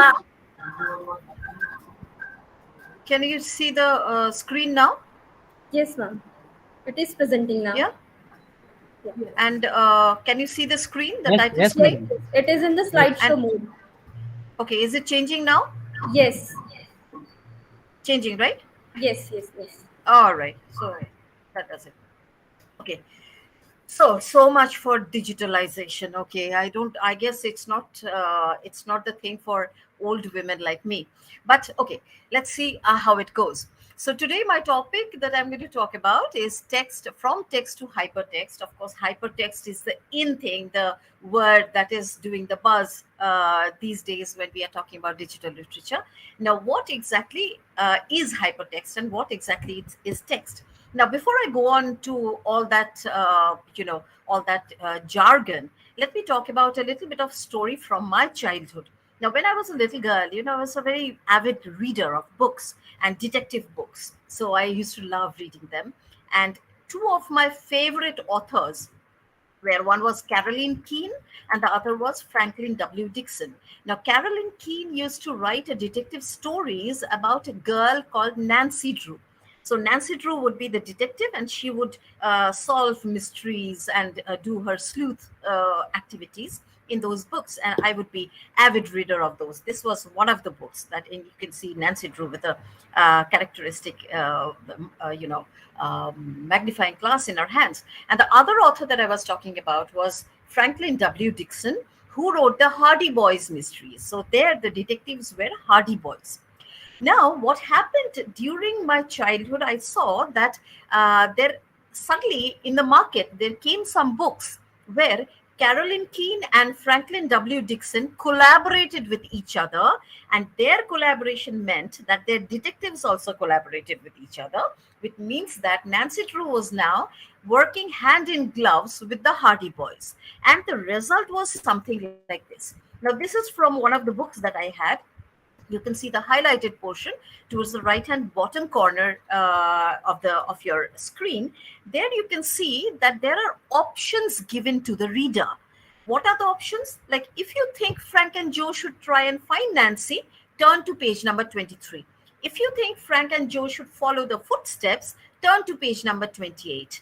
Again, in another page you find, if you think the Hardy Boys should rescue Nancy, turn to page number 23. If you think Nancy can escape by herself, turn to page number 25. Same thing follows in different pages. So this is the book. So what is happening over here is where the instruction comes, if you want to follow, who is the you? The you is us, right? The reader. The reader is being called upon to participate in the story writing system. Don't you think so? Because the reader here is deciding whether she or he wants to follow Frank and Joe, so she can go to page number 51. If she wants to follow Nancy, then she can go to page number 54. So the concept that we are coming across over here is then participatory literature.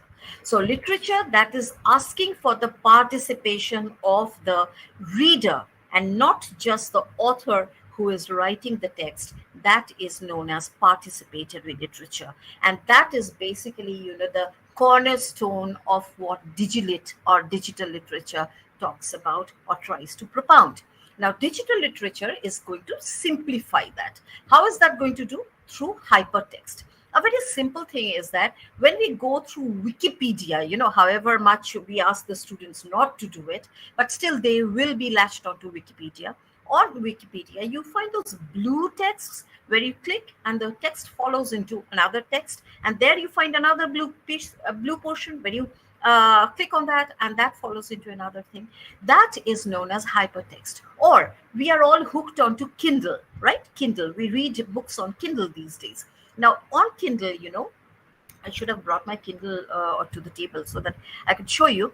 So on Kindle, what happens is that suppose there is a very big word that you cannot really make out. So you don't have to take a dictionary out of your bookshelf and leaf through that in order to find out the word. All you need to do is that if your Kindle is connected to the internet, then you just click on the word and the meaning of the word, the notes on the word, the highlights on the word will come up. So that is known as hypertext. That is something that digital literature or Digilit is bringing forth to you to make life more simple. So hypertext is a software system allowing extensive cross-referencing between related sections of the text and associated graphic material. Suppose I'm a student of literature. So suppose I'm reading about Byron or I'm reading about Wordsworth, and suddenly the term the French Revolution comes up, and I'm at a quandary about what is the French Revolution, what happened there. So you click on the blue marked French Revolution and the entire history of the French Revolution comes up. So it makes life very easy for you. You don't have to look it up elsewhere. You can just see it over there. What is literature? What is digital literature? Digital literature in digital form? Simple, right? Then, is reading the soft copy of a printed book or an ebook literature? Nope, sir. It does not. So technically, no. Why?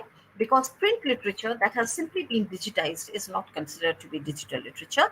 Only texts that are born digitally are called, that is on the computer or your tab or your mobile phone or any other device that you have laid your hands on, that is called digital literature. So the role of machines or software programs and their makers is of supreme importance as far as digital literature is concerned.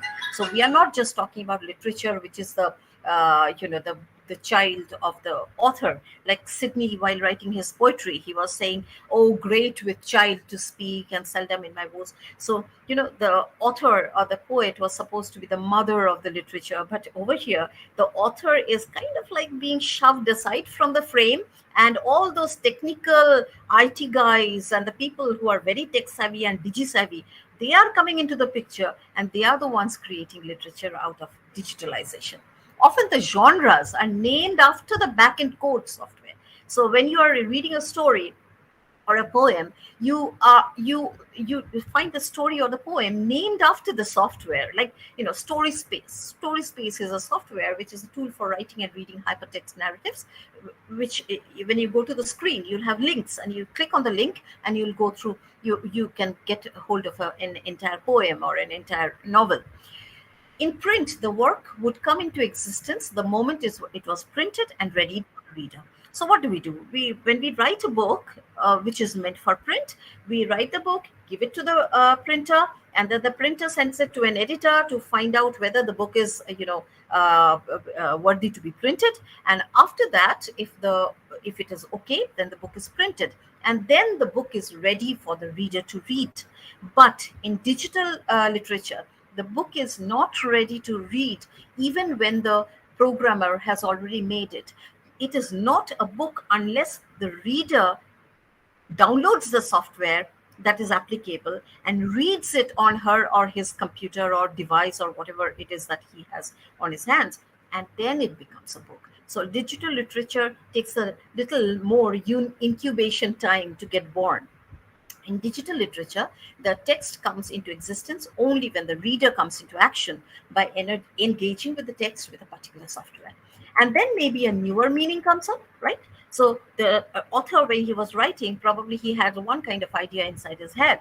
But when the reader is applying his software and reading the text and applying his own activities over there, a completely new meaning comes up. So it is kind of like very post-structural.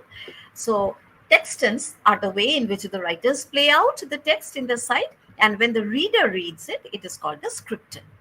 Now, of course, in a printed form, both would be the same, right? So what is written by the author and what is being read by the reader is, of course, the same. When I say read, I'm only talking about reading as a work, not as a text, as Roland Barthes meant it. So towards the definition. Now, these are lots of definitions that you get on get online. You open the computer, you type, you call up Mr. Google, and you type on the Google bar digital literature, and Google will inundate you with definitions and things about digital literature, information about digital literature. So you can all get it at the click of a mouse. What we can't get is the intellection behind this concept of digital literature. That is what we are going to do in this lecture.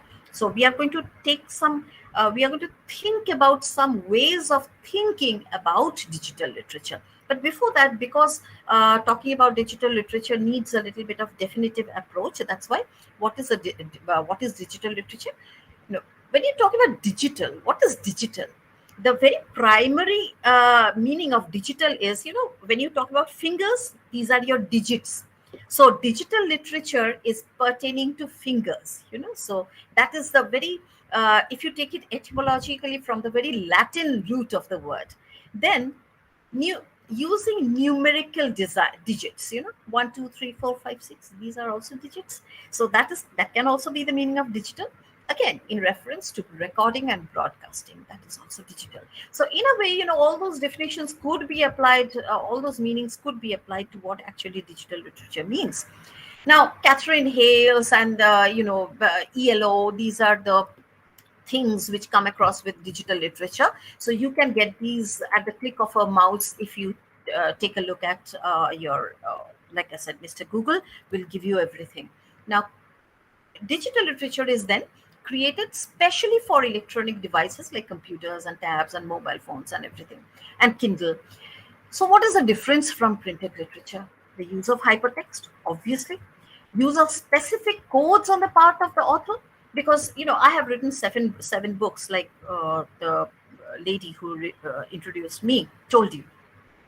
Now, in all of those, in the process of writing all of those books, the only place where I used my computer was to type out what was inside, what was in my mind. So that was, but I didn't use any codes. I didn't use any other software in order to write my book, right? The book was born out of my mind. But digital literature is born with the help of specific codes on the part of the author.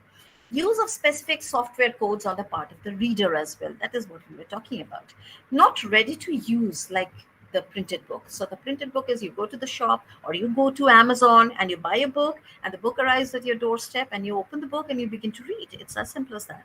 But digital literature is not that simple. So there are also issues about preservation, and it is very device specific. That is, suppose you are buying a book, right? My latest book was the latest book was known as the Gothic. Now, when I was writing the Gothic, the publisher asked me, "Do you want it in digital form as well for Kindle?" So I thought that the digital form, the stupid person that I am, I thought that digital form is only the PDF form of the book that I have written. But then I understood that it is a completely different format which is meant for reading on Kindle with hypertexts and everything.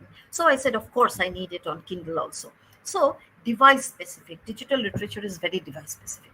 Now, when did it all begin? How old is it? Now, these are some of the years that are very important as far as digital literature is concerned. 1877 was the invention of the phonograph that made you capable of recording the spoken word. That was the first step. Then in the 1930s, you have talking books, which were, the recordings of short stories, which afforded a large number of people to listen to the same story. The love letter generator, which Christopher Strachey did, of course, we all know about that. And around 1975, Will Crowther, he created this colossal wave adventure. That was probably the first format of digital literature as you see it today. From Will Crowther's Colossal Cave Adventure, a group of students started another story through a system of storytelling called the Zork, Z-O-R-K. So hypertext fiction is a genre of electronic fiction, electronic literature, which is characterized by the ample use of hypertext. Now, these are all definitions of hypertext fiction, which is a genre of electronic literature characterized by the ample use of hypertext links, thereby making way for non-linearity in literature and continual interaction on the part of the reader. This is the definition of hypertext fiction. I have highlighted certain portions of it, which I thought should be paid more attention to. Number one, electronic literature. It is not print literature, obviously. We all know that. Second thing is hypertext links. Again, we are all learned people. We know all about that. So we already know what a hypertext is. Non-linearity in literature. Remember the book that I was showing you right towards the beginning of my slideshow, where I showed that the book was talking about a number of options that you can have as far as how the storyline will end. So that makes way for a very non-linear kind of storytelling, because you are allowed to branch off into different ways of storytelling, which is not really taking you on a very straightforward, as the crow flies kind of storytelling modality. So it is giving you a non-linear way of storytelling. So that is the third thing that we need to keep in mind. And the fourth thing, which is very, very important, is the interaction on the part of the reader. The reader is playing almost as important a part in digital literature as the creator of digital literature or the author is. Now, Catherine Hales again. So these are some of the definitions that we talk about. She talked about the difference between classical electronic literature and contemporary or postmodern electronic literature, and she talked about lexia and palettes and everything.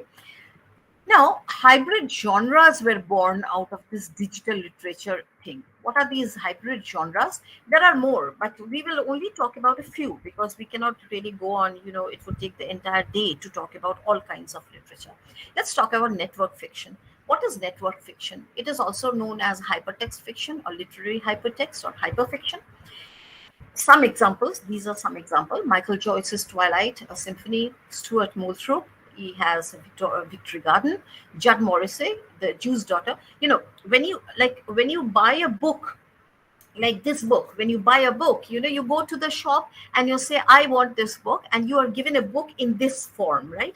But when you want to buy Judd Morrissey's The Jew's Daughter, all you will get is thing like this. You will get a link, so you click on the link and you can go to the novel, which will be completely interactive, and you can go on and participate in the novel.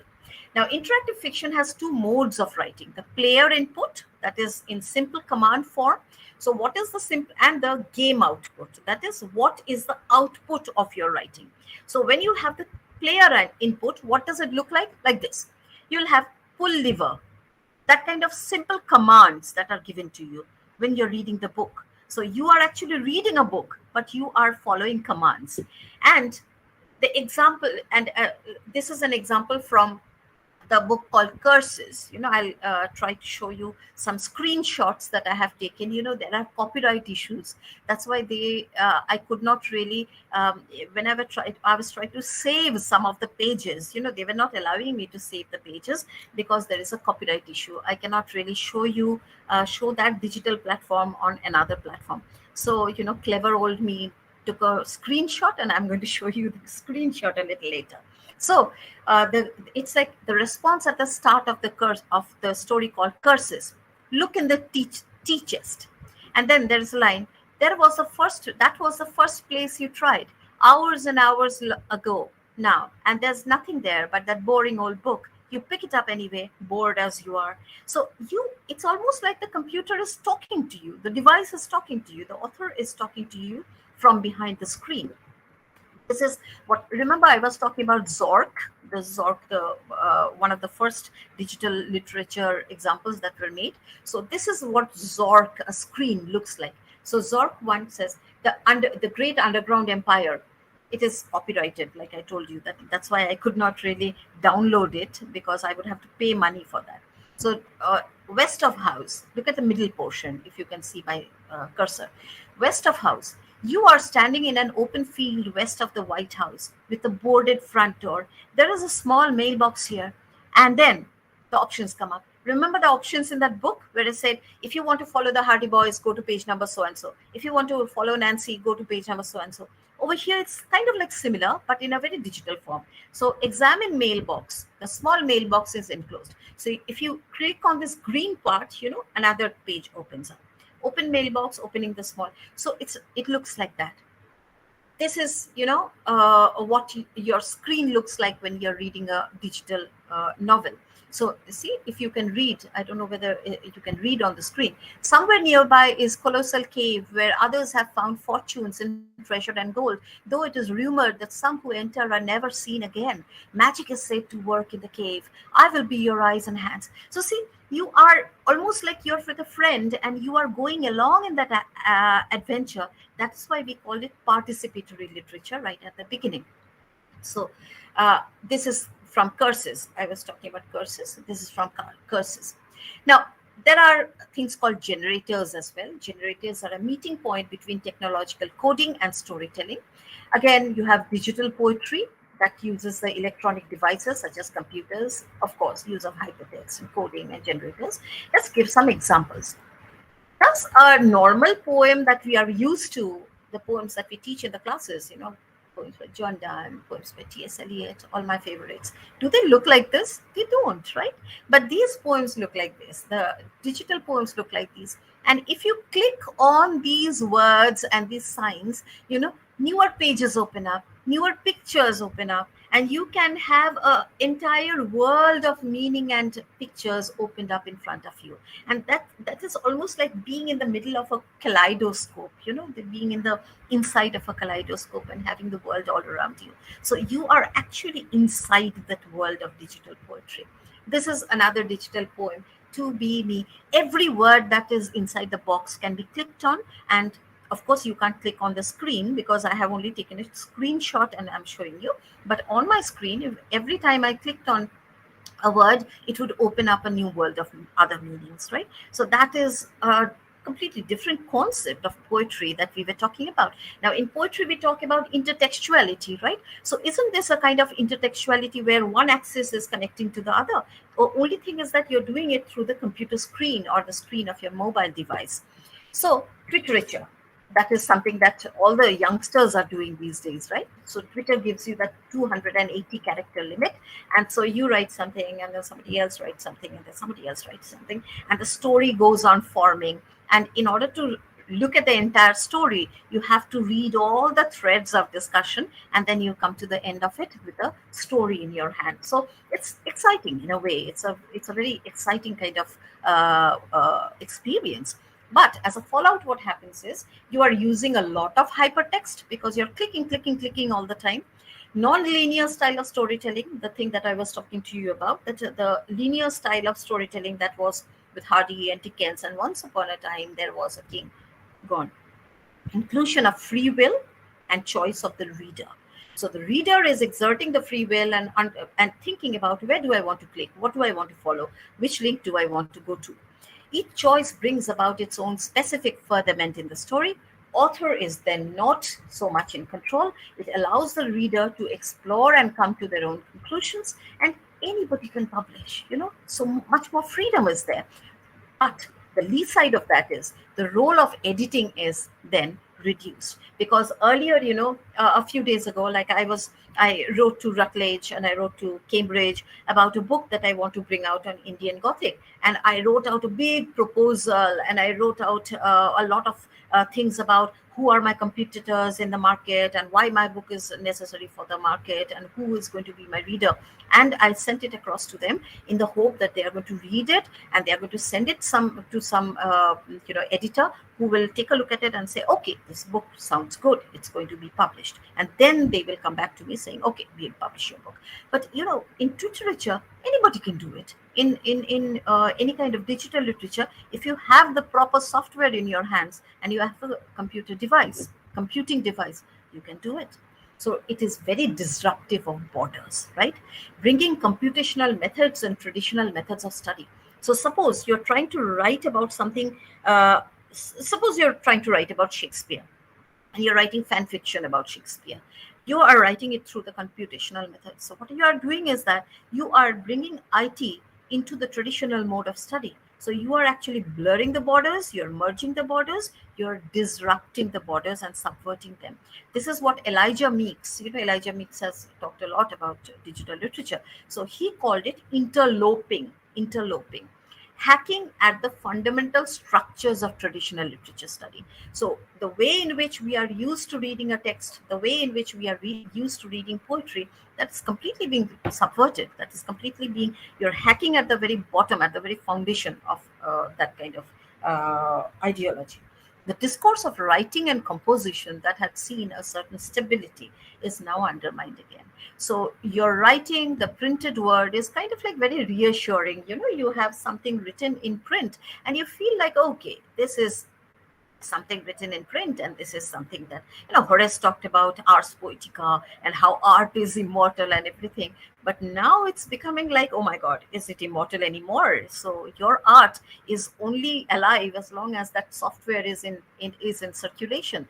A few years later down the line, if that software is defunct, your literature goes down the drain until or unless somebody finds a way of preserving your literature in a different way, different kind of software. In digital literature, genres are defined by the platform, programs, and software involved. So creativity comes in even in the printing process, which earlier was very unimaginative. In earlier stages in the print media, printing is a very unimaginative and boring job, right? So the actual creativity is only involved in the writing process of the book. But here, because your book is actually being made when you are printing it, you're typing it. So even the printing process is very exciting as far as your digital literature is concerned. So the role of the reader as a passive consumer is now questioned. It is no longer there. The reader is very, very much into the business, very much into the game. The role of the author, rather, is reconsidered because the author is God. It's not anymore. How is the author influencing the reader? So are you, as an author, being able to excite your reader so much that the reader is actually wanting to follow you through?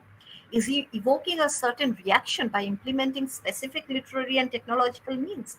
Is the author even still connected to the text once the reader has the text in his own hands? How is the creation of meaning influenced by the experiences and social backgrounds of the readers and the author? So when the author is writing, he's writing against a specific social, cultural, psychological, political, religious background, and the reader is reading in view of a completely different background. So is that going to create a change in meaning of the text that has been created? Now, let's come to a little bit of theory, a little bit of theoretical angle. Now, this person called Jean-François Lyotard, he, of course, we know him about what he talked about as far as postmodernism is concerned. And he talked about this in a book called We all know about it, La Condition Postmoderne. It was a book which was actually written in French, and later on it was translated as the postmodern condition, a report on knowledge. And this is precisely what that book talks about, the coming of technology and digitization. And in the beginning, towards the introduction of the book, Lyotard says that the advent of postmodernism is characterized by a lot of things, of course, but the chief among them is what he called what he called an incredulity towards meta narratives or grand narratives. Modernism is all about grand narratives, but here this person called Jean-Francois Lyotard, he comes and talks about incredulity towards meta narrative, grand narratives. So one size fits all kind of thing, that is no longer ye nahi chalega anymore, right? So that is what Lyotard said. So if we don't have a grand narrative, how are we going to figure out life? How are we going to figure anything out in life? So what do we concentrate on if we are not looking at the grand narrative and the bigger picture? So what is it? Petit récit. So preference for the petit récit. Petit récit means small narratives. I have a story, you have a story, the 1001 people have 1001 stories. And those stories call for different circumstances, different interpretations of circumstances, or different interpretations of the same circumstances or the same book or the same text. And so we need to take into concern all of those interpretations. That was what the fundamental idea of petit récit was. Now there was this, so the term that is coming into play then is plurality. You're not talking about a very monolithic structure of anything any longer. You're talking about plurality. Remember, we are talking about print and digitalization. So print is kind of like monolithic because you are giving a book and that book is the book in capital letters. But now that you're digitally literary, so what you're doing is that you can have an interpretation, I can have another interpretation. So we are allowing for a lot of plurality. Now, plurality also brings language games. Who talked about language games? Ludwig Wittgenstein did. Now, Wittgenstein talked about language games. What is language games? Sometimes I laughingly tell my students in the class that when we are talking about language games, one example that I love to give is that, sometimes, when we are ill and we do not have, or suppose a person who is completely lovelorn, a person who has been, who has been jilted in love, that person might often come and say, "Sine mein jalan hai." We have that song, beautiful song sung by Suresh Watkar Singh, "Sine mein jalan, aankhon mein tufan sa kyun hai." So sine mein jalan has a meaning over there. But you go to a doctor and you talk about sine mein jalan hai, that means something else, right? So the same set of terms, the same set of words will mean different things when in different circumstances. That is what Ludwig Wittgenstein talked about when he talked about language games. Now, why are we talking about language games in digital literature? Because that is what happens. The author is writing from a particular backdrop, which is completely informed by his own personal life and experiences. And the reader is doing the same from his own perspective, which is again informed by his own perspective or his own experiences in life. Now, this brings us to this man whom I really love reading and teaching, Roland Barthes. Now, Roland Barthes talked about the death of the author, didn't he? He talked about it towards the middle of the 20th century. And his death of the author was kind of like a bridge between structuralism and post-structuralism. So he said that with the death of the author comes the birth of the reader, right? So the author dies and that leaves room for the reader to come in. So the reader is being born the moment the author is dying. What are the moot points that he was trying to say? Is this Roland Barthes?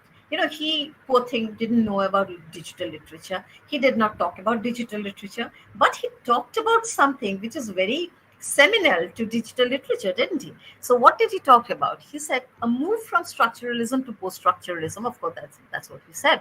An author should not claim absolute authority over his or her text. That is what digital literature is teaching you today. It is up to the literary critics to liberate the works from their authors. So the authors are kind of like very clingy, my work, my work, my work. So the moment it comes to the readers or to the literary critics, they take the work and they make it their own. And so the work is kind of like freed or liberated from the shackles that tie it to the author. One should open up the floor to the reader, creating a sort of collective authorship. That was the term that Roland Barthes used. That's not my term. I've copied it from him. Collective authorship. So collective authorship is very important because that is exactly what digital literature is asking you to do today. Writing, according to Barthes, does not originate from a single fixed source. You will say the author. That's why he said that there is no concept of an author. You can only call the person who's writing the story the scripter. Remember the text of the death of the author? He called the author. He refused to use the term author. He said the term scripter is much better than the word author. It is unfinished until it is read. So you cannot say the text is complete unless the reader and the critic has read the text. Every reading writes the text anew because every reader interprets it differently. What else did he say?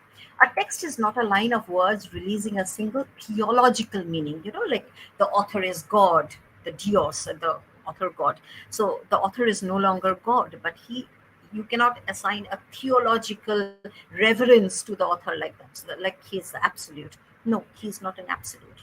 He has just been instrumental in creating the text, and now that the text is in our hands, we are the masters of the universe. The text is a multidimensional space in which a variety of writings, none of them original, blend and clash. So Roland Barthes says that you cannot really create something original. It was there in some form of the other in the entire world. You're just putting it together, assembling them. That is what digital literature does for you as well, doesn't it? Barthes saw the death of the author as emancipatory. And in his view, the author is not author God. He should not have the final say in what a book means. So the meaning will be finalized when the reader reads it. And the reader can be numerous in number, so you have a numerous number of interpretations. The author is a scripter, something that I was talking about just a little while earlier. At a point of time, the authors may not be available or willing to talk about what they meant. So that's why it should be taken over by the reader and the critic. Now, Barthes, some 9 years later, he was writing another work called Work to Text. Now, what is the difference between a work and a text? Work becomes a text through the analytical participation of the reader. The idea behind this, why I'm taking up the idea about why I'm talking about work and text is because Roland Barthes and also to a certain extent Jacques Derrida, they all advocated the existence of the work, of the text, not the work. The work is something that the author creates and it is there in front of you. But the moment you participate in the work and you get into the work and you provide your own interpretations to the work and you're an active participant as the reader, the work becomes a text. So the text is what we are actually aiming for, actually what we are gunning for. And digital literature actually serves you the text on a silver platter, asking you to participate in the entire process of writing, in the entire process of creation. Barthes said there is a mutation in the process of interaction between disciplines. See, he was such a visionary. He was being able to see before him. Now, remember I was talking about Elijah Meeks, and I said that he talked about interloping, where the boundaries blur and the borders, in the very Kristeva sense of the term, the borders merge. So this merging of the borders was called interloping by Elijah Meeks, and Roland Barthes had already called it, mutation in his From Work to Text, that essay, beautiful essay. He called it mutation. So he said that there is an epistemological slide that is very visible.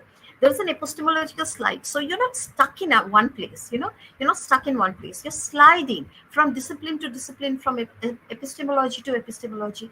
That's why we said that, digital literature is exactly doing that. Digital literature is blurring the boundaries. So you are in the middle of a literary reading at one point of time, and then you need some amount of technology, and you need some softwares. So you need some technology, you need some digitalization, you need some written words, you need the meanings and everything. So there's an epistemological slide that is happening.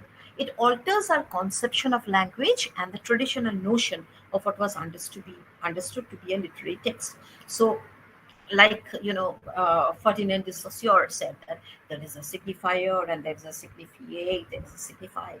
So word is a sign. So words do not have meanings anymore. Remember what Derrida was talking about? He was talking about difference. He was talking about how the meaning of the word is forever receding and receding, and the more you delve into it, the more it is receding. So it's like a black hole. It's like what Lacan talked about in as objet petia. So it is constantly receding. So you cannot. It is very tantalizing. So the moment you feel like, okay, I've got the meaning, then a newer interpretation comes up, and you sit down and scratch your head and you say that, okay, I didn't think about that, so I didn't really understand. I mean, understanding all afresh. So so that kind of thing is there in digital literature in well and proper sense. Focus changed from a piece of work as a whole to an object known as the text then. So Barth said that positive change between the writer and the reader. There's nothing to rue about. There's nothing to sit and cry over that, okay, the author is dead. So it's not a very unholy thing to happen. It's good. It's emancipatory because it's allowing place for the reader to come in. So you're inclusive. You're allowing for more inclusivity of more or of more disciplines to come into the play. The reader, from a passive consumer of the work, is becoming somebody who is interacting with the text. So that is exactly what digital literature is doing. And see, Roland Barthes was already talking about it. So text and work, in From Work to Text, he says, he explains out the differences between text and work. He doesn't give you the differences between text and work. If you've read From Work to Text, they say, you'll see that he only talks about 7 propositions: method, genre, science, plurality, filiation, reading, and pleasure. All of these propositions talk about the involvement of the reader, the method, genre, science, plurality. We were already talking about plurality. Filiation, that is, the work is not affiliated to the author. It is of a free filiation. It's of a free affiliation. So it can tag along to whoever is reading the text. Reading and pleasure. So pleasure, of course, comes through the participatory role that the reader plays. So the question that comes up is then digital literature, is it the text in the very Barthian sense of the term? In its true form then, is this what we were looking for so far? Now, all said and done, digital literature, because of the tremendous amount of AI, artificial intelligence that is involved, is the trigger for a lot of anxieties also, right? So we need to address those anxieties to be able to understand where we are standing. The first thing is, like I said, that since it is not going through the editing process and it is not going through a very rigorous, rigorous review process, anybody can publish anything if he has a device in his hands. Then the question that arises is, can worthless material flood the internet, flood the digital literature platform? So can spurious literature be there? And how can we stop that? The million-dollar question again. Can humans one day become superfluous? If computers can do it all, what are we doing over here? Print is a capital-intensive venture. It involves a lot of money. So asserting the saleability worth of the material to be printed is ascertained first, because print in a fixed form cannot be revoked. Once you print a book, you cannot unprint that book, right? So it takes a lot of money. So it has to be done thoughtfully. But in digital literature, can you become flippant with the printing process? That is one thing to be thought about. Academics and printers, they used to collaborate when the printed book was to come out.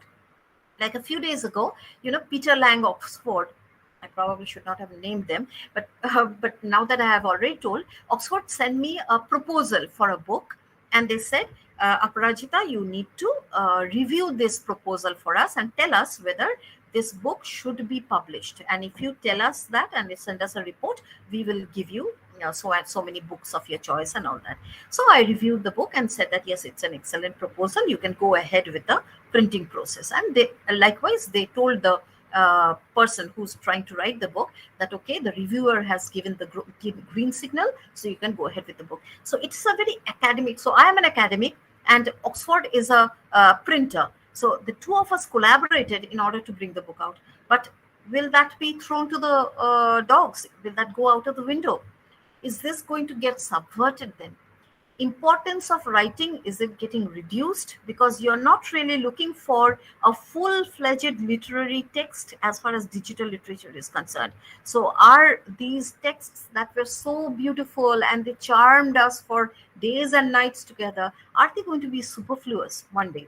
Because of the intervention of visual media, is the digital literature taking over? Because they are much more charming, they are much more, because they are giving, like I told you, the poems that I showed you, the digital poetry. If you click on each word, when you click on the word flower, a beautiful bouquet of flowers comes up. So you feel like, oh wow, this is so pretty. So that becomes much more, it's kind of like visually very intoxicating. So you're using your brain less, but you're seeing more. So is the intervention of visual media going to affect us in a bad way? Conventional author, what happens? Conventionally, the author writes, then publisher publishes. So words were of supreme importance. Words were very important. All your literature hinged upon words, not pictures or anything. But much of digital literature is even without words. So you have visual components, you have sonic components, that is auditory components, and you have your novel. The genre is decided by the structure of the code, run on a machine and read on a machine. So you don't have genres like that. So the structure of the code is deciding what genre. Earlier, what used to happen is that, okay, John Millington Synge is very good in writing poetic drama. So authors, John Keats writes so beautiful poetry. So the author decided what genre I want to write, and all you needed as skill was knowing how to write in that genre well and proper. But now it is like, do you have the software to deal with that genre? Otherwise, let it be. So that your imagination is not enough, right? So you need to have the software there. So this is something that we were talking about a little earlier, that Saussure was talking about a number of aspects of language. So since we are talking about the importance or the relative importance, whether it's going upwards or downwards, as far as words are concerned and meanings of the words are concerned, so these terms, they come into play, that significant and the signifié, whether how important are they going to be, and is the arbitrariness of words, going to take us in a melange of significations that can be a little mind-boggling for us, that can frazzle us out a little bit. So the book may not be available or accessible without a particular software. The other anxiety, remember we are talking about the different anxieties that could come up when we are talking about digital literature. Another kind of anxiety is that the book may not be available. Like an old woman like me, I'm not very tech savvy. So I might not have the particular software. So then I can't read the book, because if I don't have the software, I can't read the book. So what is happening is that earlier print media only benefited the commercial interest of the printer. But now the commercial benefits are also of the software companies, because they are tying up with the authors and they are writing different books which will need different software for you to read the book as well. So in order to read the book, you will have to download that software and buy it. System specific, like a book which is meant for Kindle, you cannot read it on any other device unless you download Kindle on that device, right? So Kindle is only for Kindle. So it is very device specific. On top of that, some of these novels I found were playable on Android, and some of them were playable on iOS, the iPhone structure, which were not interchangeable. Like I was trying to, read some books on my iPhone, but the one that I can open on my iPhone, I cannot open on my Samsung device, which runs on Android. So that is also a problem. Preservation and archiving is a big problem. Look at this library. This is the old library of Trinity College of Dublin. I have had the good fortune of standing in the auspicious floors of this library. It's huge. It's just stupendous. And you look up at the library and you're like, oh my God, one lifetime is not enough to read so many books. So this is how, the Trinity College Dublin, the old library as we call it, it preserves books. But how do you preserve digital books? What about digital literature? Preservation and archiving, the nature of its longevity, that is a matter of concern, because one software, is not everlasting. So it has its own, it outdoes his own life. And so what about, what after that? Like, I'll tell you one thing, digital literature is very like the digital games that children play. The only difference is that in the game, you are more concentrated on the game, but in literature, you're more concentrated on the literature, the story part. But I remember that my daughter, when she was young, she used to accompany me to all of the countries that I would go for my lectures and travels.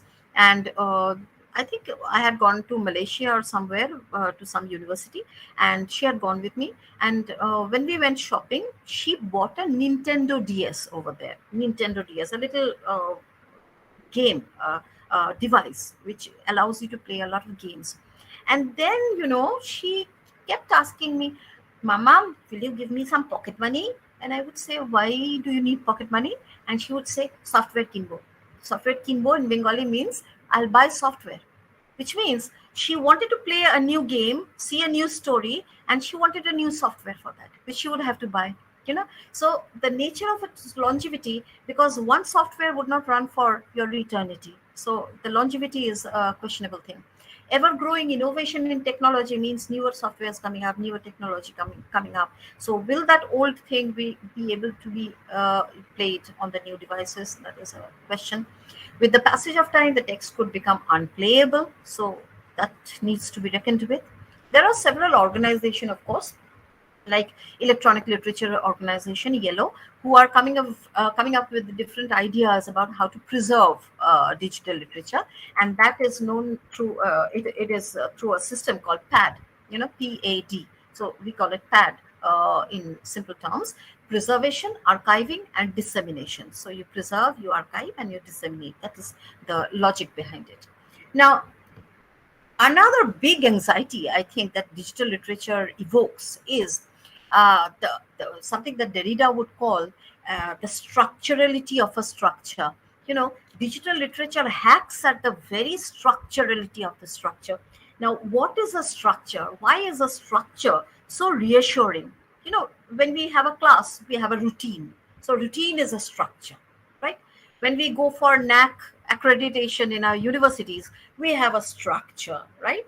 So structure always reassures us because it organizes things. So especially the Western part of the world, they can't have life without meaning or sense. And for meaning or sense, you cannot have meaning or sense without order. You can't have order without a structure, and you can't have structure without a center.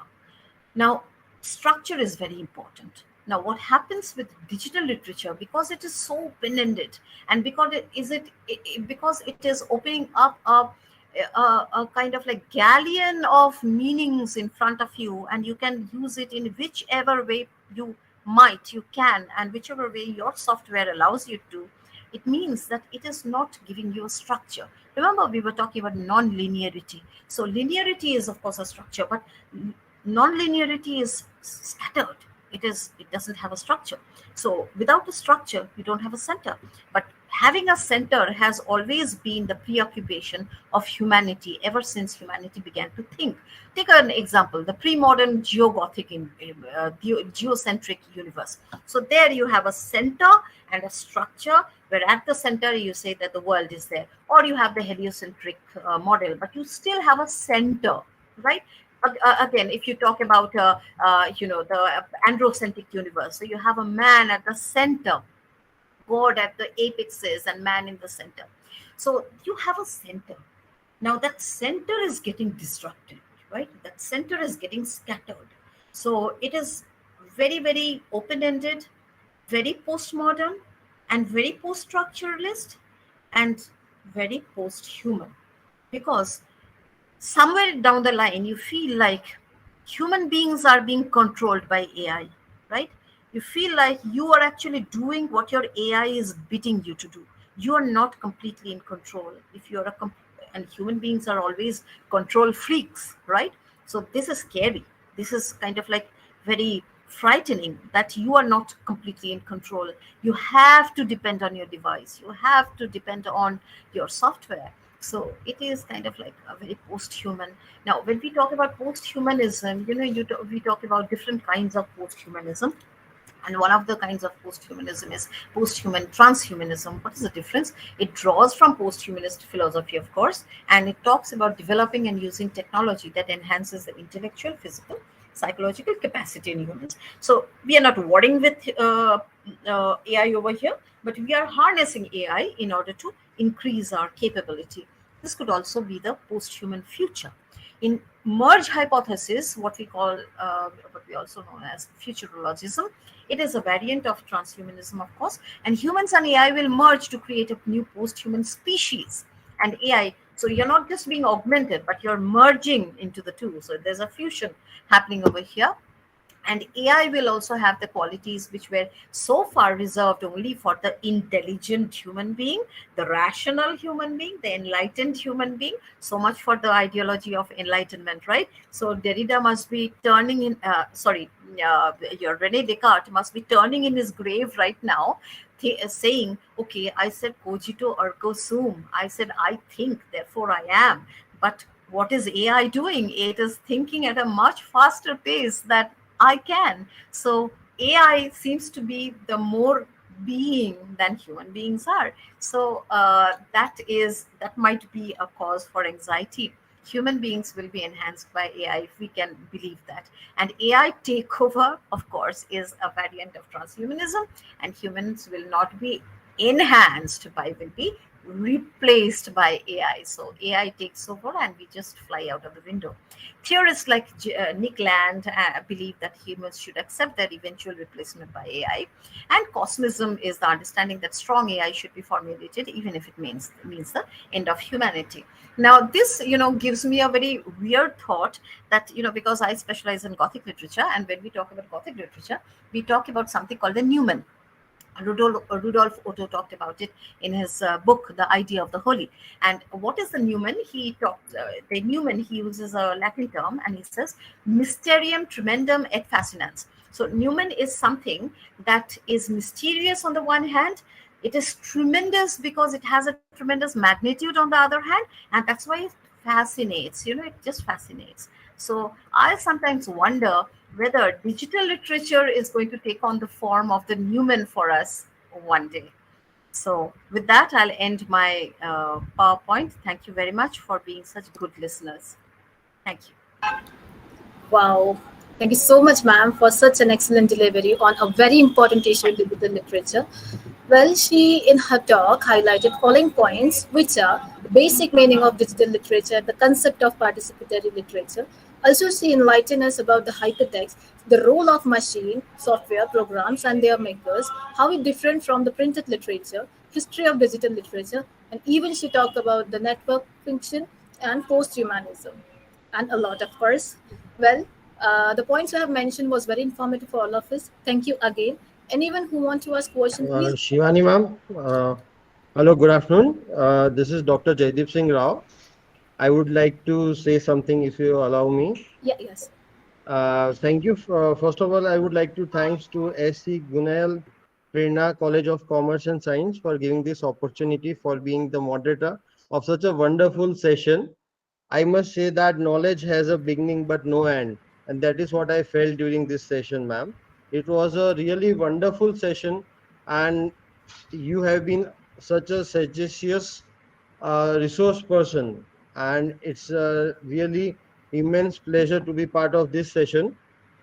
As you have gone through us different types of, like, the difference between text and hypertext, print and digital form of literature. So it was, I think all of us would definitely agree, those who have been part of this session, that it was a wonderful session, and I think it is never ending. You can talk more and more about it.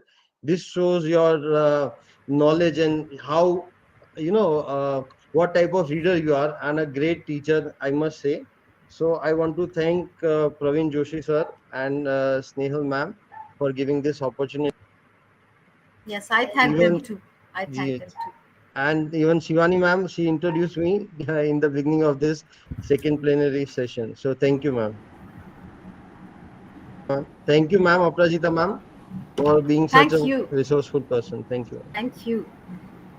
Well, thank you so much, sir. Well, I'm sure that it will be very beneficial for all the scholars and researchers and delegates. Thank you so much, everyone. Now I would like to call Ms. Poonam ma'am for the vote of thanks. I, Pooja Vebahari, take your leave and thank you again and have a nice day, everyone. Thank you. Thank you, Pooja. Thank you. Very good afternoon, one and all. It's my privilege to have been asked to propose a vote of thanks on today's occasion. I, Dr. Poonam Budlani from Department of Commerce and Management, stand here to express gratefulness and to conclude the session. First and foremost, I express my deep sense of gratitude to the Dr. Aparajita Hajre, Dean, Faculty of Arts and Professor in Department of English, Diamond Harbour Women University from West Bengal for having kindly consented to be the resource person in this conference. I feel profoundly thankful to her for having spared time for us from her busy academic schedule and for sharing her valuable and enlightening views with us on this occasion. Thank you so much, ma'am, for such a wonderful session. You have systematically explained about the journey from text to hypertext and about digital literature. It is going to be very beneficial for students and faculties as well. Now, I extend my sincerest thanks to Dr. Jaideep Singh Rao, Assistant Professor of English from Government Commerce College of Gandhinagar. Thank you so much, sir, for summarizing this session such a lucid and effective manner. We look forward putting into practice the techniques that we learned today. At last, I thank all who make this session successful. Thank you all of you. Namaste. Now, I would like to invite Sakshi Shivhare ma'am for next plenary session and she will continue. Thank you. Thank you very much. Thank you very much. And thank you, Dr. Praveen Joshi, for having me over. It's been such a pleasure. It's been Thank such you, a ma'am. pleasure.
Thank you, Poonam ma'am. Namaste and good afternoon to all. It is well said that the power of creating a better future is contained in the present moment. We are here to create a good future by creating a good present. Welcome to all the dignitaries, scholars, and to all the enthusiastic participants across the nation. On this pleasant day, I, Sakshi Shivhare, take this privilege to host plenary session 3 of the 2-day National E-Conference on Digital Literature, Present and Future. Our today's session delves into the captivating topic, pedagogical implications of digital literature. An investigation, we are honored to have two distinguished experts joining us, Dr. T.S. Vadarajan, resource person from Madurai, and Dr. Bhumika Agrawal, moderator from Nagpur, who will share their invaluable insights on this crucial subject. In the digital age, the literature transcends traditional boundaries and ventures into uncharted territories. Our theme, Digital Literature, Present and Future celebrates the evolution of literature in the digital realm and explores the fascinating intersection of technology and creativity. The topic of our plenary session is Pedagogical Implications of Digital Literature. An investigation delves into the profound impact of digital literature on education. It's a captivating journey into how digital innovations are defining the way we teach, learn, and engage our literary narratives into a rapidly evolving world. It's a great honor to introduce our esteemed resource person, Dr. T.S. Vardarajan, Assistant Professor of English in Senior Grade Department English, Tigerajgarh Autonomous College, affiliated to Madurai Kamarajan University. He is highly qualified with so many degrees to his credit, showing his academic excellence and impressive profile. Besides being BA, MA, he is also MPhil and PhD degree as a feather in his cap. Having been a teacher at par excellence, he has 23 years of dedicated service to his credit. He has achieved a renowned success in the field of research and writing. Apart from that, he has chaired member of national and international conferences with paper presentation on variety of subjects. He has also undertaken various responsibilities in his university setup as a research supervisor, editorial board member, member of board of studies, and deputy controller of examination. He is a great orator and has delivered 60 guest lectures at national and international level. His profile is very long and it is not possible to highlight in such a short span. So I extend a warm welcome to you, sir. Moving further, let me have the privilege to introduce our distinguished moderator of today's session, Dr. Bhumika Agrawal, an eminent academician in the realm of humanities. Dr. Bhumika Agrawal, an academic luminary, currently serves as an associate professor at the esteemed Institute of Priyadarshini Institute of Engineering and Technology, Nagpur. With a remarkable journey, Dr. Agrawal has earned her strips with a PhD degree, MA in English Literature, B.Ed and BSc, showcasing her unwavering dedication to education and knowledge. In the vast tapestry of her teaching experience, spanning an impressive 25 years of experience in teaching, Dr. Agrawal has been epitomized the essence of academic excellence. Her commitment to nurturing young minds and guiding them towards a brilliant future is truly commendable. Steering her expertise beyond traditional classroom, Dr. Bhumika Agrawal stands as a beacon in the aviation realm. Recognized as an aviation English language expert and trainer for the air traffic controller by the Airport Authority of India since 2016, her influence extends to critical domains of communication and safety. In her scholarly pursuit, Dr. Agrawal has not only authored a comprehensive book on communication skills published by Himalaya Publishing House in 2021, but has also been in charge of a sponsored project titled Impact of Fake News on Recent European Politics and Economy, funded by European Union. This project stands as a testament to her research acumen and dedication to understanding the dynamics of the global society. Dr. Bhumika Agrawal's academic footprint extends far beyond her confined institution, with over 60 guest lectures, 20 research papers in esteemed national and international journals, and active participation in over 20 conferences. Her impact on the academic community is profound. Moreover, her insights and perspectives reach the wider public through numerous published articles in reputable publications such as Hitvada and Lokmat Samachar, showcasing her commitment to bridge the gap between academia and society.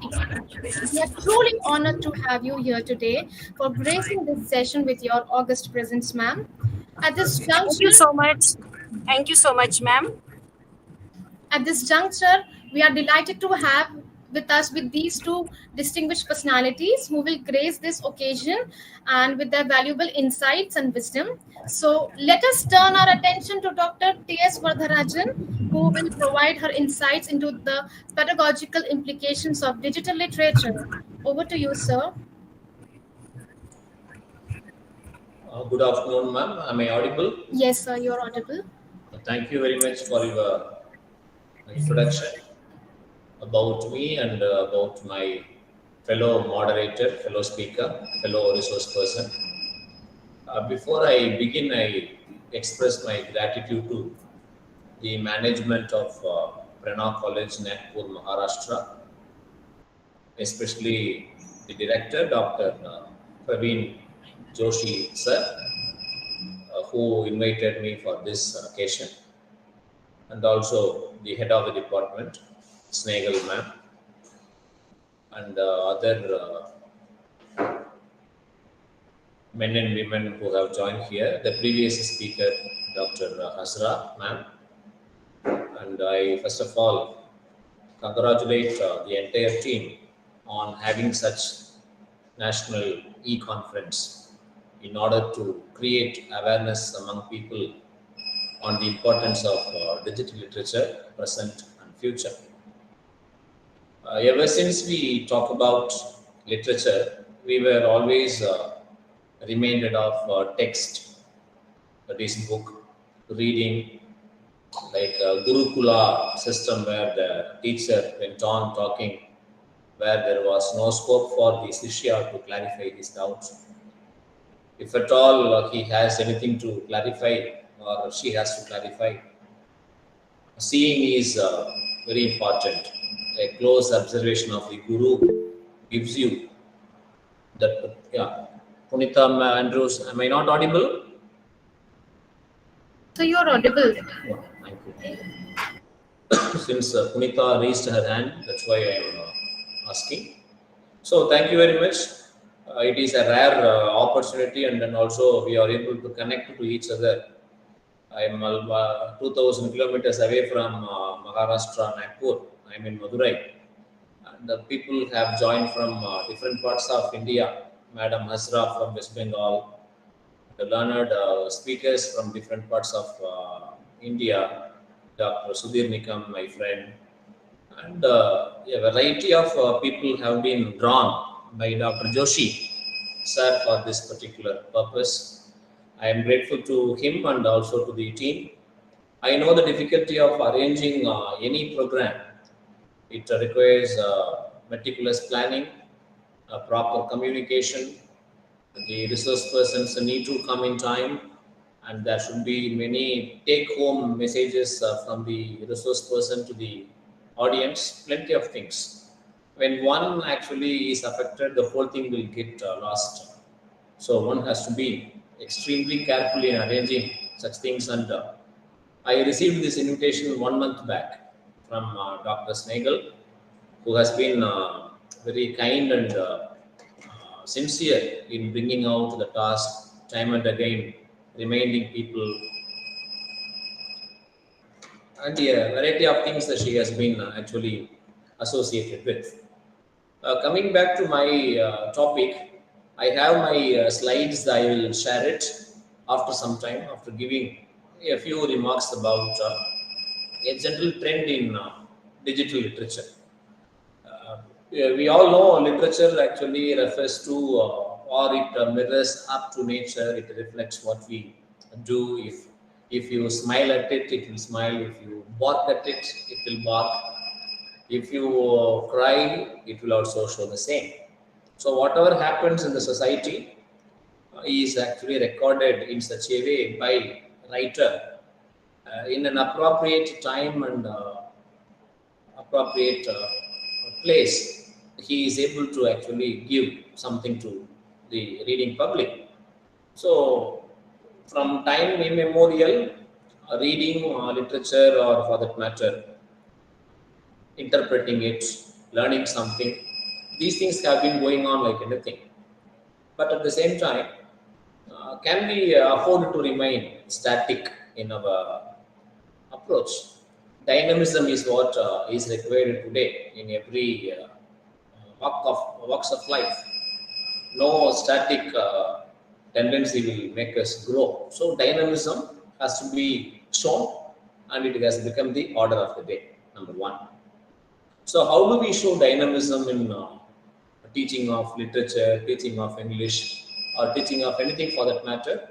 Only through this a kind of steady change on the part of our understanding or our having perspectives from different aspects. So from textbook rule that we follow in the classroom, we moved to blended mode.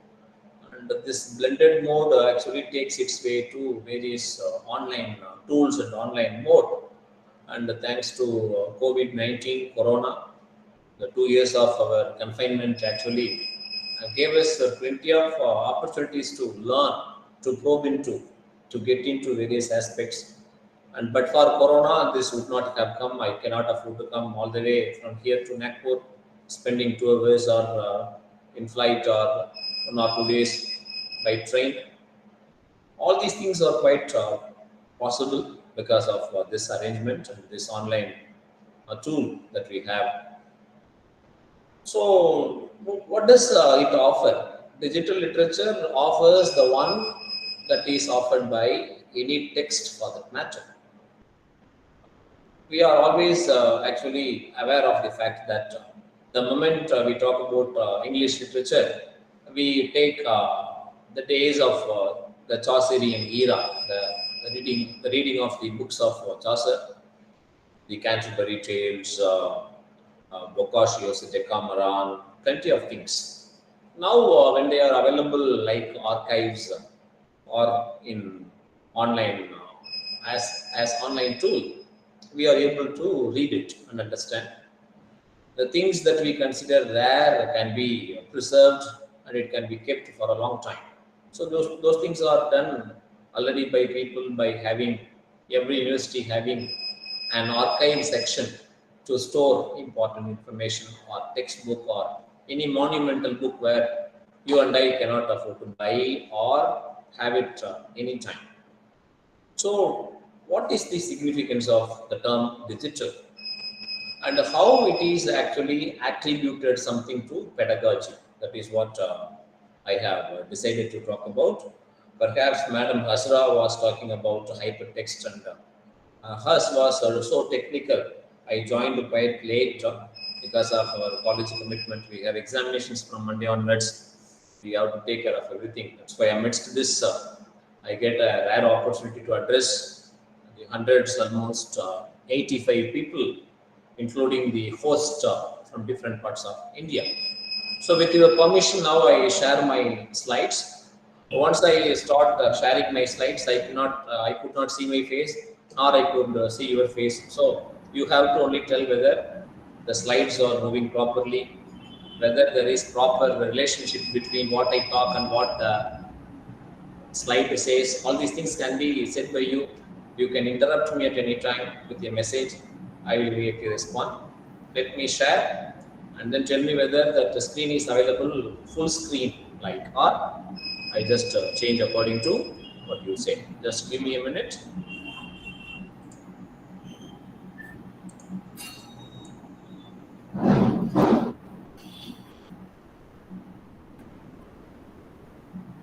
Are you able to see my screen?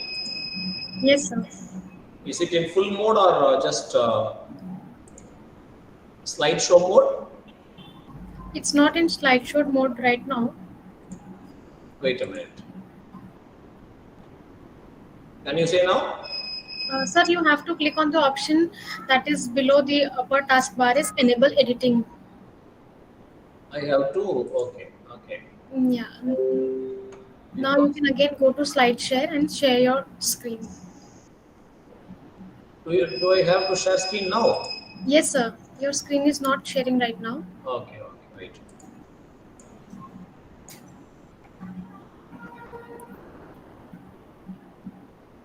Can you see now? Yeah, yes, sir. Is it full form or only 50%? 50%, or you can say 25-70% is visible. What should I do now to make it big? So there is a in the upper taskbar there is a slideshow option. Please click on that. Okay. From the beginning, you can go with the presentations. Got it. Thank you. Now can you see? Yes, sir. Okay, just we Click see. on that. Please click on that, sir. From Can you see now? the beginning. Yeah, this is the beginning. This is the first slide. Can you see this? So please click on that. From the beginning. Yeah, I'll do. I do. The first icon. Yeah. Can you see? Sir, the icon below the home option that is given there on the left corner of your screen. From the beginning, the option is given. From the beginning, slide.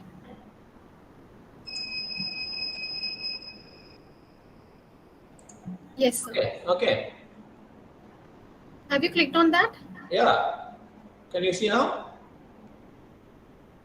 Sir, it's still in partition mode. Okay, wait a minute.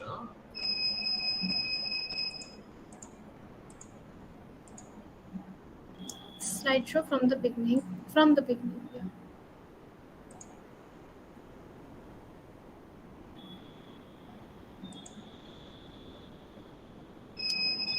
So below home there is an option from the beginning. Yeah. I have clicked it only. After clicking it only, you get this present online.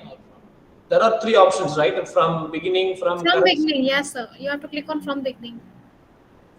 I have clicked it. Then it becomes huge. Can you see now?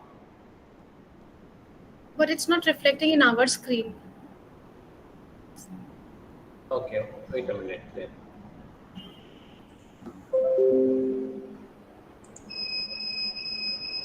One minute, please. Sometimes, this happens.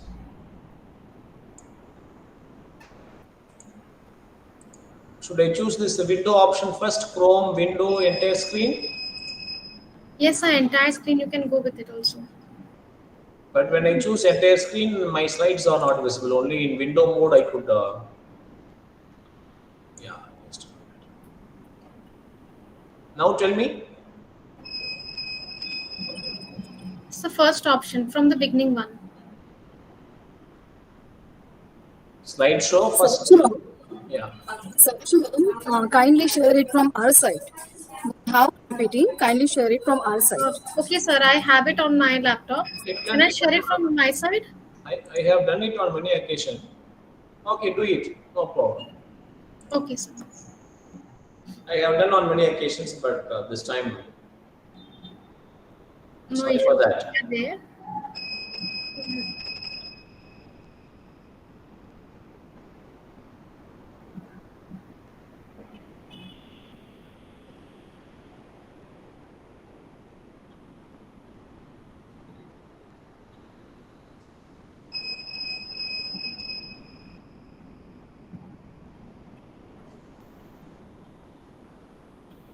Just a second, sir. Yeah. Take your time. No hurry. I have got only some 10 slides. That's all. Don't worry. Not to disappoint the audience, I am telling. Only 10 slides, a few perspectives. That's all. Is it visible? Yeah, it is getting ready. Yeah. Now it is only in partial mode. Yes, sir. Just a second. I did the same thing. Can you see it, sir, right now? The same of what you told me earlier. Only partial. Partial. Yeah. One second. Yeah, that is what I did.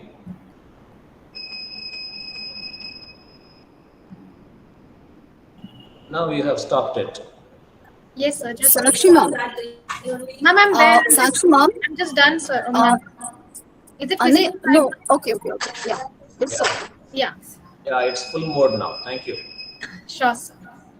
Okay, thank you very much. Just to move to the next one, please. The road map. This is about me. Yeah, road map. This is the occasion, right? Road map. Can I move further? Yeah. Yeah.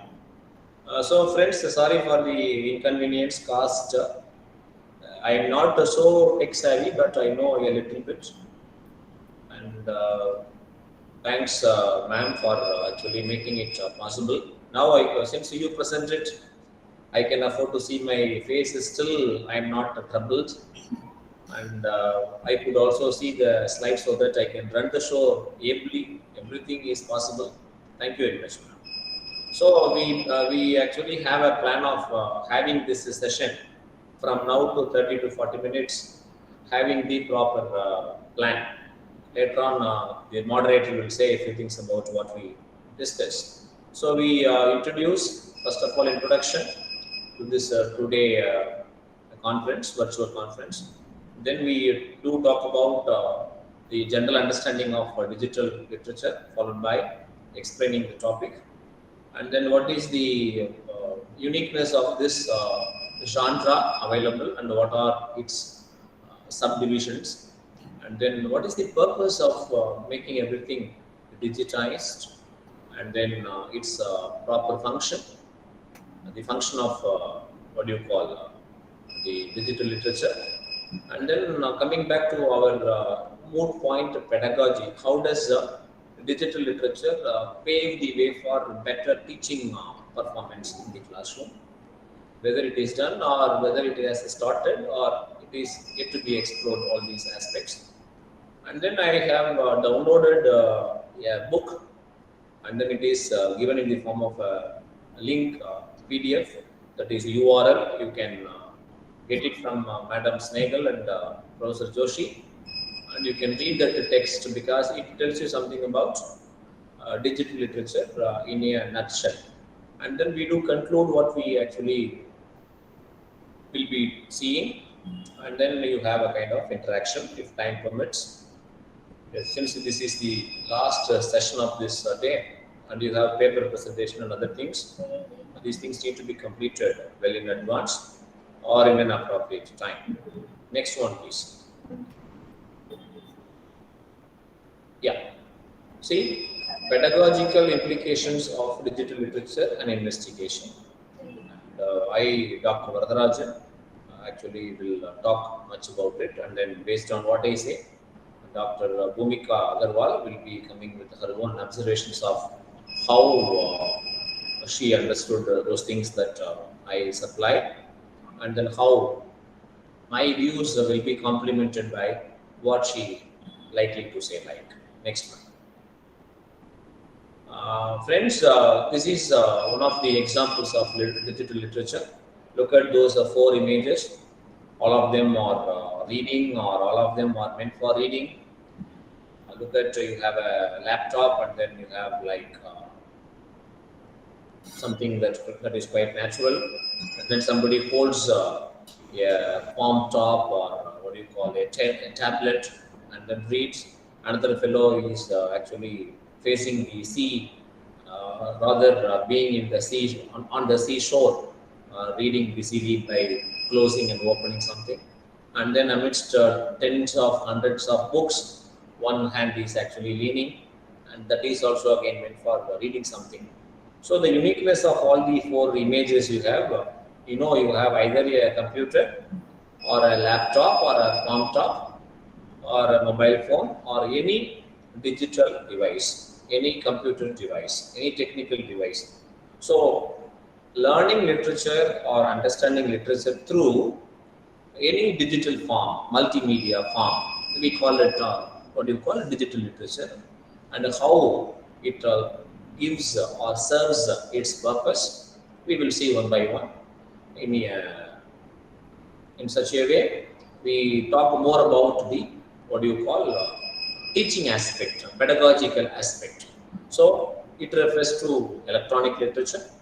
You can also call it literature that is learned through computers and the mobile phones, and any literary work that is created on electronic device, and that can be accommodated electronically using multimedia device, we call it digital literature. This is a kind of understanding of what you call digital literature. Please. And when it comes to literature, any student of English language and literature, any teacher will have to fall back on only those four things. Either you take a drama, or a novel, or a poem, or an essay, or any non-fiction things like autobiography, biography, etc. So all these things are available in text form. So we are able to read and interpret, and also we make a macro structure of it by way of actually publishing articles, giving lectures like that, drawing people from the field, spreading knowledge. All these things happen.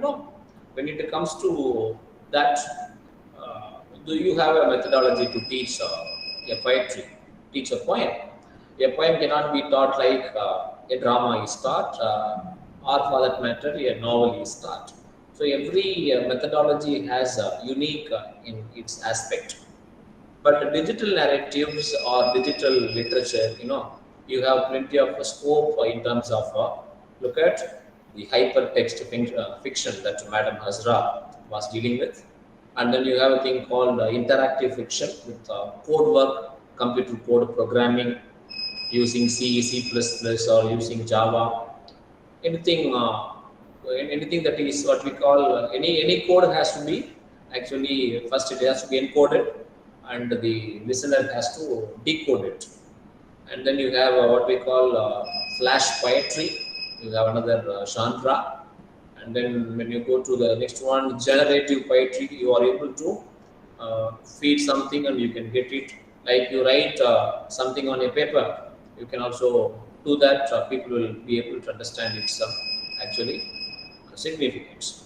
And then you have interactive fiction, IF, quite actually famous nowadays, because you need not fall back on what the writer, the fiction writer, has to say. The intervention of the reader is always there, so that there is a kind of interaction that takes place. And you have locative narratives. Again, depends upon the place where a particular thing happens. Either you go for a telecast, or you go for a live cast, or you can add something, giving some input and getting output kind of a thing. And then blog writing. Blog writing, anybody can write, and using blogs, anybody can write also fiction. That should also be taken into account. So these are all some of the important aspects. Whether these things can be taken to a classroom where the teacher is able to add a few things related to these things, and then whether he is successful. That is what the carry home message. Whether it is right or not, acceptable or not, whether it is a must or not. First of all, we have to check its doability. When I give you a text, you are able to actually read, and when I ask a question, you are able to answer, or a test you can write. You have plenty of things that have. But on the other hand, when you go for digital, your intervention is very important. You become part and parcel of that device, computer. You can stop immediately, and you can add your own things. And some young children, now college-going children, are attracted by such stuff. Even to begin with, Google does everything. So through Google only we are able to get all this information. And for this presentation, I depended only on Google. But what I did, I never repeated what Google says. I made use of that, and then I changed the words, the meaning, and then the raw material is from the internet. But the way you present it to suit a particular requirement of pedagogy, then one has to design in such a way it can be done. So hypertext fiction can be prescribed to a MA course where one can talk about it. Does it have scope? Okay, if at all you have scope, what is its syllabus model? How can that be taught? How many hours can be allotted? All these things need to be seen. And one of the disadvantages, the people living in India, not all the children have everybody has a phone. All the people are not aware of such things.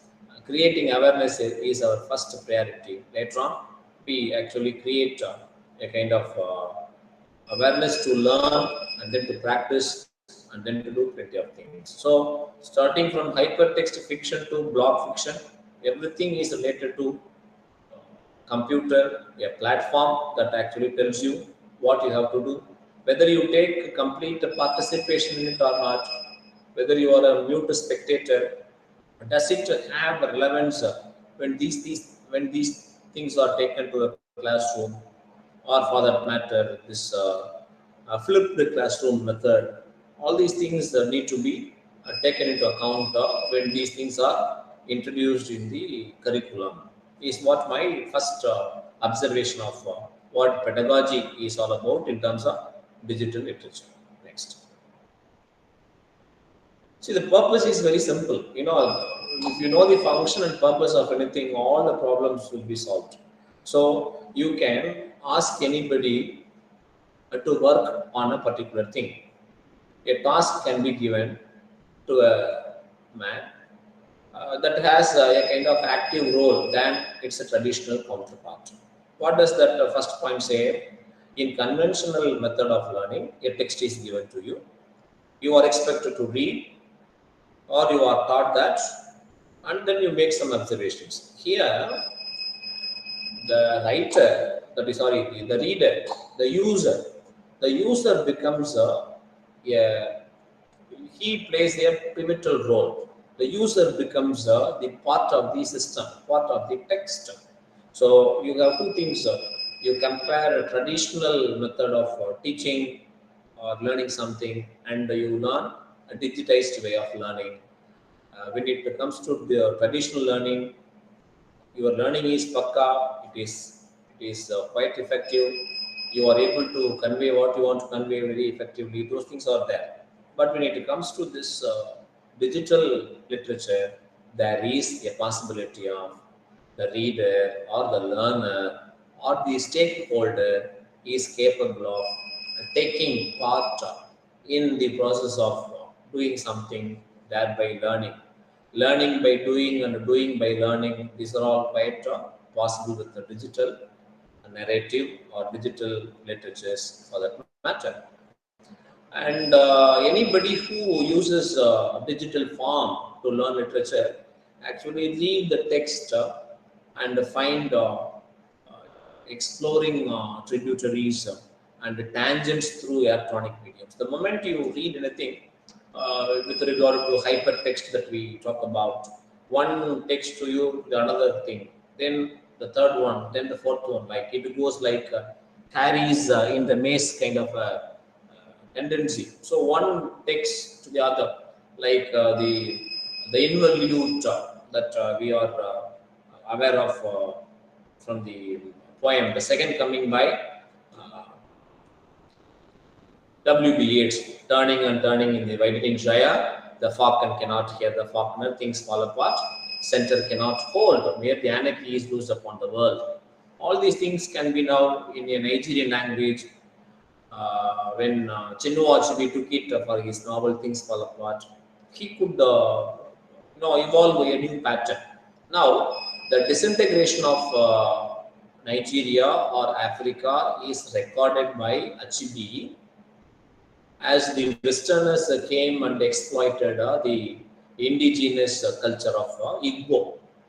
And on the other hand, you have a charge by Westerners, especially the white people, that wherever we go, though our purpose was to completely remain imperial or to lead them from the front, the one that we have left behind, that is what they are now, what do you call, harvesting, they say. Now look at in today's context, can you afford to understand both W.B. Yeats, the Irish poet, and Achebe in digital platform that we have to think.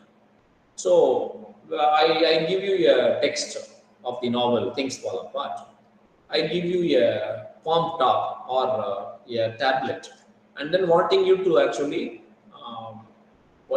swipe through different aspects of the points, the bulleted points, the images based on Igbo culture, depiction of Igbo culture, Everything is actually computerized at your either switching on the next button or just doing like this. You are able to understand what next like. Whereas when you read a text, maximum attention is on it. Since we are technologically advancing, the moment we have a phone in our hand, we tend to use them somehow or other, anything. And even when you have your wife, your children, everybody is there, everybody has phone, and nobody is talking to the other.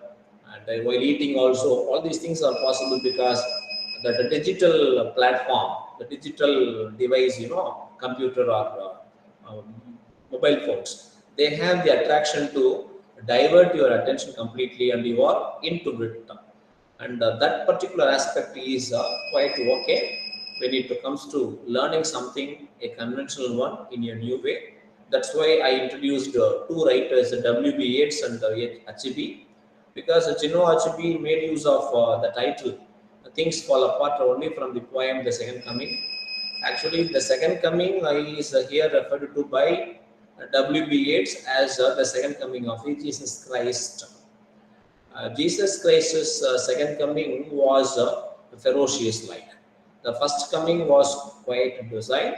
The second coming he cannot actually spare. Whoever hears will have to face his wrath. Kind of a theme was actually used by Yeats. But here, on the contrary, Achebe tries to convey that in a negative way, where it is because of the Westerners, the things have fallen apart, right? Now, imagine, my dear friends, you are understanding the same novel in these two platforms. So, better understanding can be achieved only when you read between the lines, and it will last long. And after 30 minutes, you become tired of reading a few pages. You look for the next day. But when you have a digital device, when you have a computer or phone, you tend to actually process wherever you go. That way, you are able to understand its significance, and the quality time that you spend can also be there with regard to the use of such digital devices, especially for learning purpose or for pedagogical implications, or the pros and cons of it for that matter. Next. Yeah, the function, you can do anything under the sun. A digital platform paves the way for every aspect that you do in a given time, on a given time.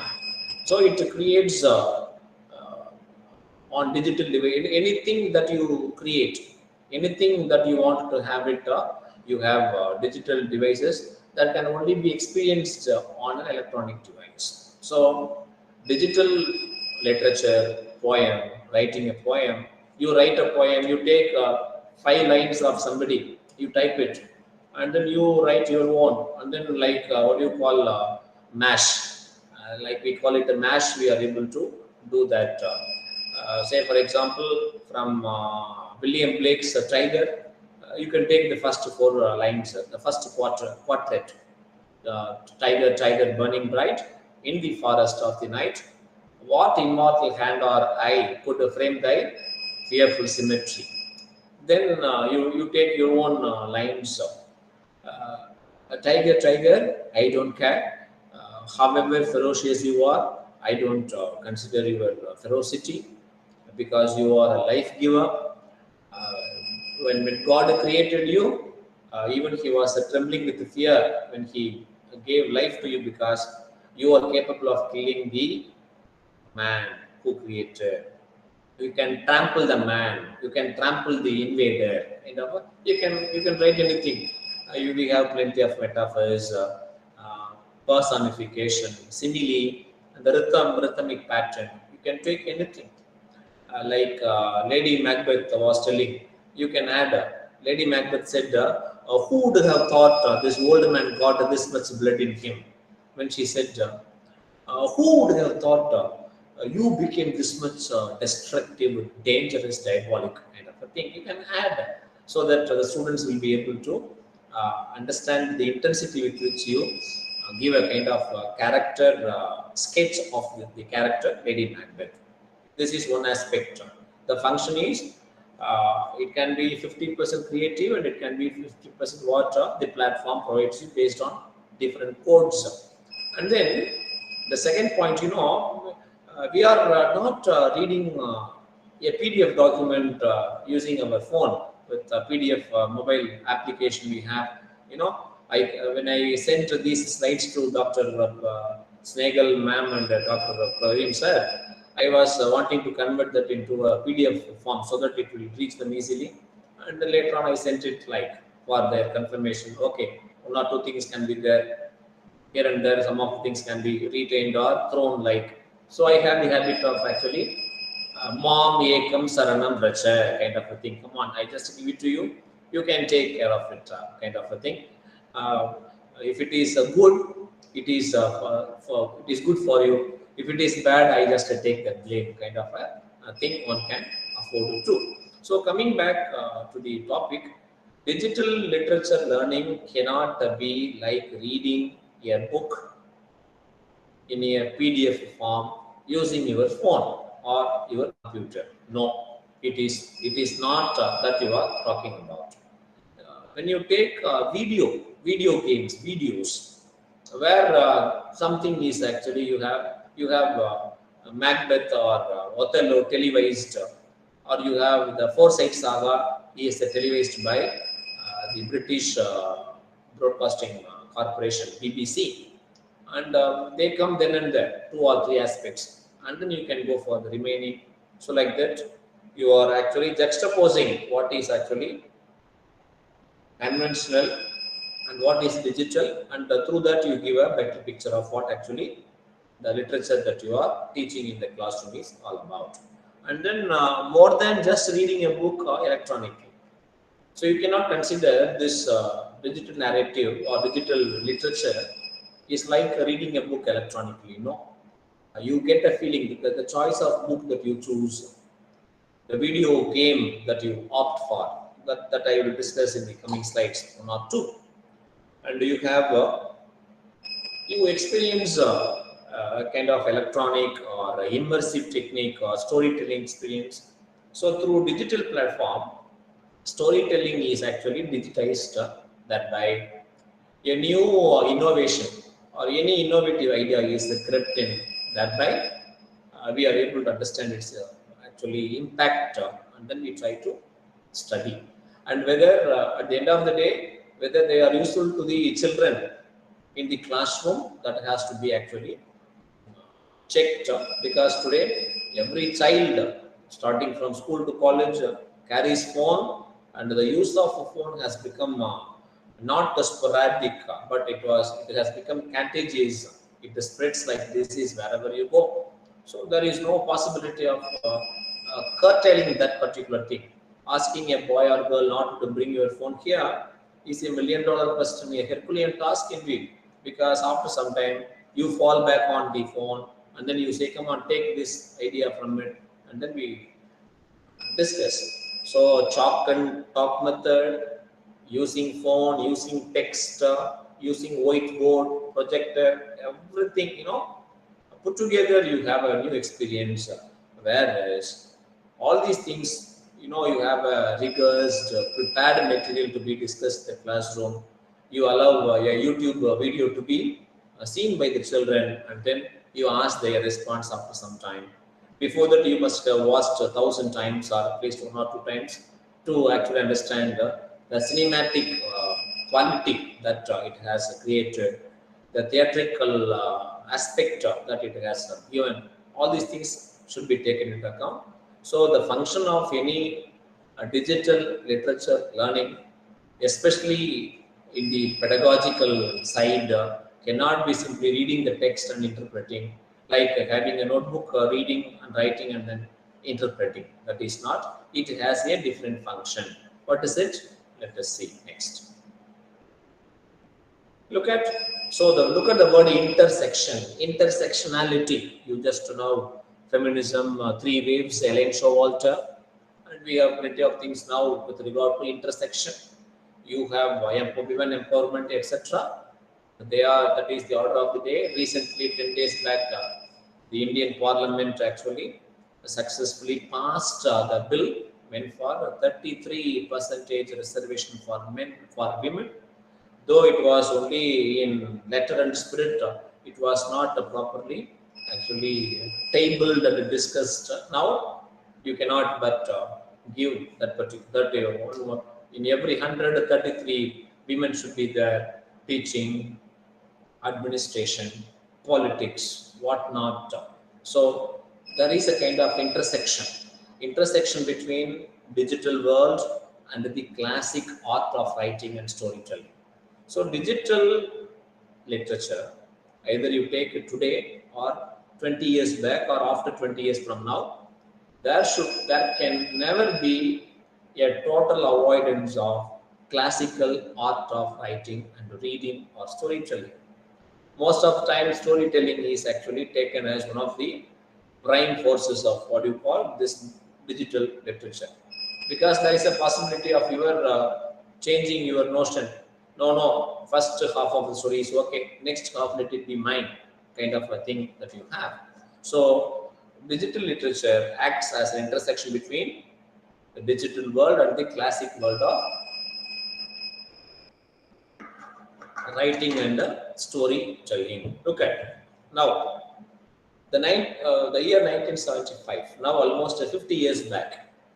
50 years back, this digital literature came into existence for the first time in one particular aspect. That is, storytelling was one of the prime motives behind this particular platform. And at the time, hypertext was used. We talk about hyperlinking. Hypertext was one of the tools that was used at the time. And you have the names, the video games, or the games using these digital platform. Colossal Cave Adventure and the Shark. These two are the pioneering aspect or pioneering work of what you call this digital literature. They actually said like Samuel Richardson and Henry Fielding gave a perfect introduction to the genre novel to 18th century England through Pamela or Virtue Rewarded or Tom Jones by Henry Fielding. Like they introduced the novel form in England for the first time. Though Decameron and other things, they were actually clueless and shapeless. So these two games, Colossal Cave Adventure and the Shark, became the pioneer in terms of actually talking about digital literature in the year 1975. So 50 years back only, we had the idea. Like Charles Babbage, when he made or invented a computer, it was colossal in terms of size. Now you have a phone. With this, you can do everything and everything in the world, anything and everything. So shrink nanotechnology comes into play. So move next one, please. Yeah. So the types of digital literature can be classified into these things. Number one, hypertext fiction. You explain a concept and then you give some footnote, endnote kind of a thing. Thereby, you are able to understand what or how digitally you experience a kind of learning, especially fiction writing purpose. The next one is interactive fiction. So you play something and you respond to, and both of them can be played at a time, like interactive digital fiction. We call it IF, and then literature. Again, now we call it X. Elon Musk changed the nomenclature from Twitter to X. So through X, you are able to give every day. The political leader actually uses this Twitter or X only for a rebutting purpose. Whether they are using it for constructive purpose by way of announcing welfare schemes or making people give a kind of assurance, all these things can never be found anywhere. But one is actually pulling another one is dragging the other into controversy. All these things they use for Twitter. Now, Twitter is a type of digital narrative learning platform where you say everything by way of posting messages in social media and getting something out of it. and then generators, you yourself generate something, and then be able to understand what actually the experience of you are learning something. And then digital poetry, again, not writing a poem on a piece of paper and typing using a word text and then word document and then copy them with beautiful colors like what I have brought, not like that. Digital poetry, you have a sense of actually completeness when your ideas are actually implemented, when your creative method was actually taken into account, all these things that you talk about. Then can you go, ma'am? Next one. I think you have a tough day today by way of listening. Whether you like or not, you have to be there throughout the session, moving the slides. Sorry, apologize. I did it on previous occasions, but I could not do it now. If not, now you'll learn once again. So the value addition, the greatness of digital pedagogical values.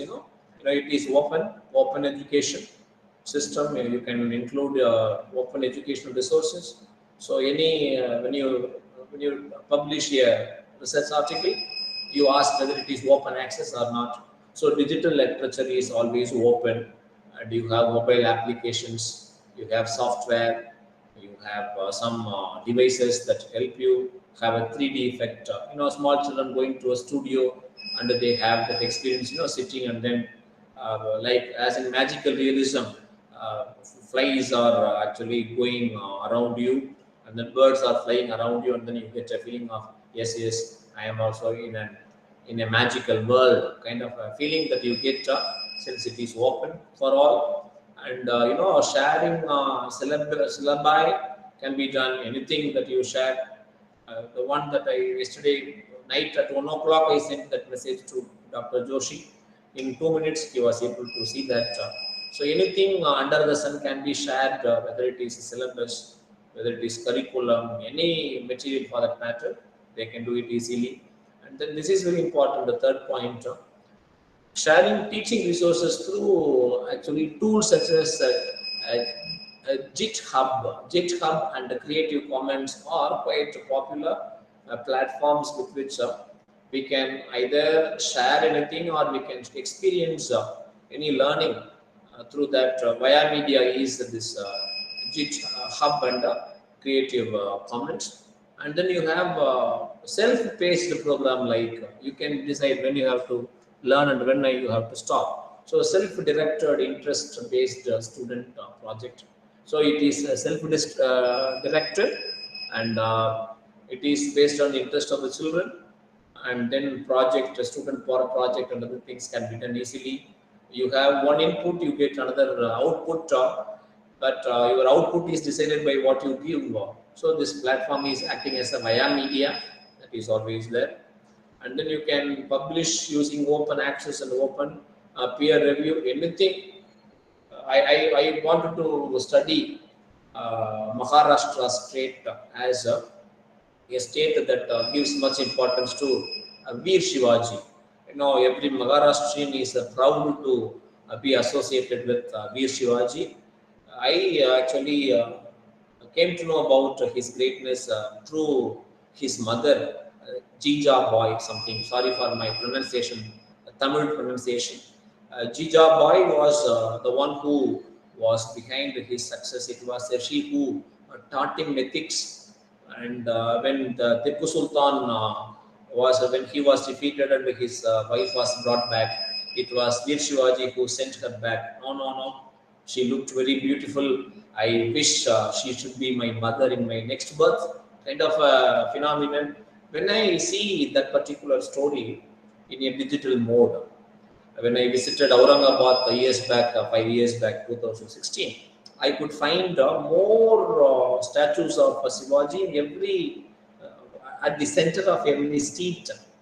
I just, Veer Shivaji. So every citizen of Maharashtra is passionate about the service rendered by him in an ethical manner. Now I asked Madam, the host, to give a kind of digital information related to Veer Shivaji. Then she can go to any archival section of the university She can collect it, she can put it in a device, or like PowerPoint slides being prepared. You can prepare anything like using Moodle, Doodle, whatever names you are not able to pronounce, and then put it as input and then getting something.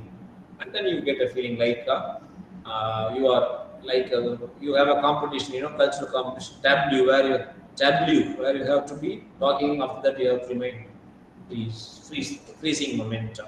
So that feeling you get when you see the archival information about the Shivaji in a digital form, either his biography or his political career, or the way he ruled the place, or the way he led the people from the front. All can be from a man from Tamil Nadu to do the research. A digital form can be of it is of great use, I would say. So the term comes publishing. Right. Next one. That's all. The journey of 1,000 miles begins with a single leap, but it is going to end in 1 minute. That is why don't worry. I request all the learned members, Dr. Jayant, Dr. Tejaswini, and a few names here to read this. I request Dr. Praveen sir and Snehal ma'am to share this slide to those participants so that that link can be opened and they get a beautiful piece of information about digital literature. It was actually towards the end of the text, I was reminded of having this one. You have Spanish language department, Dr. Flavia from Cabo University of Tirana, actually wrote this article of that book, and she concludes by telling you cannot afford to completely depend on this digital platform. As long as you strike a balance, you are successful. Too much of reliance will affect you. When you are misinformed, you can never be in the society where you are unable to keep abreast of what is going on, kind of a thing. So, I would sincerely recommend everyone to go through this and only recap. We did see what is literature. It mirrors up anyone's reflection. It is a reflection of life. And then what is a digital? Anything that you find in a digital way, where phone and laptop or desktop, everything was actually used through which we understand something. And then Chandra, we saw like hypertext fiction to generators to interactive digital system process, everything we saw. And then pedagogical implication, I did make a mention of how they can be taken to a classroom situation where children are benefited. Again, in my opinion, the teachers must be properly, first of all, trained. Only then they can ask. If you ask, all of us are only teaching community, many of us, except a few. The moment we get into the class, we say our own history, story, biography, autobiography, tragedy, comedy, anything and everything we talk orally. But when it comes to this digital platform, you have to either feed or you have to make it work. That is a daunting task indeed. And then the purpose and function we did see, and the various types about the values that it gives you, the new feeling that it gives you. Everything is actually, we just made a mention. We made a reference, that's all. And then pros and cons of digital literature, the book, you have to fall back on the text. I have actually requested you to read. The next one, ma'am, last one. If you feel like writing to me, this is my email ID. You can always, the next day I will get you, I will give you the reply. And don't worry, I am not someone who is specialized in this particular area of study, unlike Dr. Hajira, ma'am, previous speaker, or anybody. Dr. Rajesh was there in the morning, who is my close friend from Madurai Kamaraj University. Dr. Sudhir sir is going to come with a bang. And plenty, people are drawn in such a way. They do serve you in a better way. With my little knowledge on it, I just prepared a few slides and then say everyone will say the same thing in the beginning. everything digital. They talk about phone, they talk about laptop, etc. Kindly bear with them, because we cannot afford to talk anything. Literature through digital mode is one such thing that we have to work on. So I thank everyone for your patient listening. Yeah, look at the happiness of the man who stopped sharing. Oh God, I am relieved now from operating the button or switching on and on light. And I thank Dr. Praveen Joshi, sir, such a fantastic human being. He is very knowledgeable, yet humble, muscular, athletic. You can add plenty of things to him. Still, he is a simple human being, very down to earth. And last year when I spoke for the same college, Keshwini ma'am was there from some other college. She was one of the hosts. And the Snehal ma'am was there. You know, it is a teamwork. That teamwork always actually has its greatness. Now over to Dr. Thank you so much, Dr. Vardarajan, sir. I extend my deepest gratitude to you, sir, for sharing your invaluable insights and expertise with us. Your talk has not only enlightened us, but has also given us a fresh perspective on the topic. Thank you so much, sir. Now I request Dr. Bhumika Agrawal, ma'am, to moderate the session. Thank you so much, ma'am. Before I start, I think we should give a chance to audience. If they have any question in mind for sir, we should give chance them to first. So, amongst audience, if somebody wants to ask any question to Varadarajan sir, please. Because if few people won't ask questions to sir, I will ask. The floor is open for the questions from the audience. Please feel free to ask any questions or clarifications from the sir. Thank you so much, sir. Bhumika, you can proceed with your question. Sir, before asking question, first let me summarize what sir has said, and then I have already talked out many questions for sir. Okay. So first of all, I would like to congratulate Varadarajan sir and the entire Prerna College team, Praveen Joshi sir, Snehal Rakhunde madam, for organizing these 2 days wonderful conference, where you try to bring the galaxy of expertise people from different genres of English on one platform. So this is very wonderful, sir. And now regarding this particular topic, that is pedagogical implications of digital literature and investigation by Dr. T.S. Varadarajan sir. So I must congratulate Varadarajan sir for justifying the topic and the way you have so aptly analyzed how digital literature can be taught to students in the classroom, even outside the classroom, and even when the teacher and students are not at one place. Because nowadays students, many a times it is possible that all the students may not come into the classroom, in the classroom, they may not be present.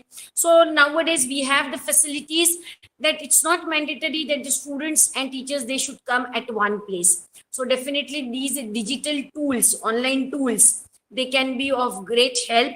Varadarajan sir has very well elaborated immense benefits of using digital technology for studying literature. He talked about some softwares, games, GitHub, Creative Commons, and many other ICT tools, which can catch hold of students' attention. Now, whatever sir has said, I will just add 1 or 2 points from my side. I feel that as a teacher of English, when we teach grammar to students, of course, I believe for grammar teaching, blackboard writing is one of the most useful methods. Still, I believe. Though in our engineering college, I teach in engineering college, and in our college it is mandatory that at least 25% syllabus we should teach through ICT tools. But I always prefer to teach grammar on blackboard. So, but however, a literature part we can definitely teach using ICT tools. Like one of my favorite things in literature which I want that we should teach students through digital media, and that is comparative study of different authors. For example, suppose we have to teach students plays of Shakespeare, or play or Canterbury Tales of Chaucer. So if we make some kind of comparison between two plays of Shakespeare's, or between different characteristics of Chaucer's. So, in Canterbury Tales, there are different characters. So, using digital media, we can tell our students, because Chaucer has described in detail the different characters. So, we can tell the students that they can sketch those characters using digital media, maybe using their mobile phones. And nowadays, you all know students are smarter than us, and they can very well draw those sketches, and even they can add some more features. Like, in Hamlet, in Shakespeare's Hamlet, in Act 1, there is one scene when this Hamlet meets the ghost. So we can tell students that you draw this picture on a mobile, and then students, we can even tell them to add some more features. So students can add music to it, suspicious music or mysterious sounds they can add in it. And even nowadays, students can make those characters talk. So they can give even dialogues, maybe to, for example, say in Canterbury Tales, suppose a student has drawn the nun or the monk or the yeoman. So those characters can be told to speak also. So the dialogues given by Chaucer, these students will use those dialogues and will make the dialogues speak even on mobiles. And many a times, because see, if we have to compare two plays of, say, Shakespeare, then we have to study both the plays in detail. We have to teach the students both the plays in detail. And then when we come to comparison, when we have to compare the two plays, again, we have to go to both the plays 10 times. But through digital media, comparison is there, ready-made available on internet. So students can use that comparative study between two plays, or even between two authors, between two playwrights. What Chaucer's, how Chaucer is more practical than Shakespeare. And likewise, comparative study, I believe literature's comparative study can be learned, can be taught by the teacher in a better way using technology. And then nobody can deny the use of technology nowadays. And I believe nowadays teacher should be called as an illiterate teacher if that teacher says that, sorry, I cannot use the technology or any online mode or any other ICT tools. Here, though I am not the advocate or supporter of Aam Aadmi Party, but here I would definitely like to mention that in Delhi, more emphasis has been given on teachers training.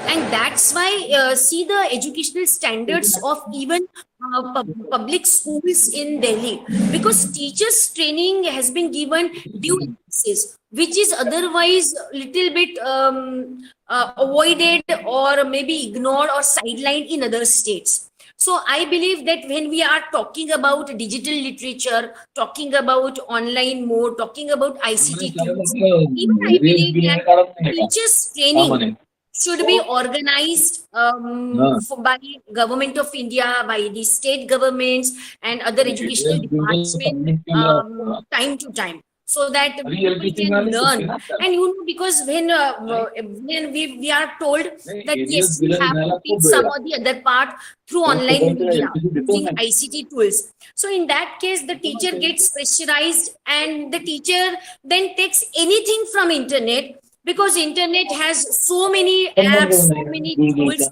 Then the teacher takes anything, and she may not be able to justify what she wants to teach through digital media.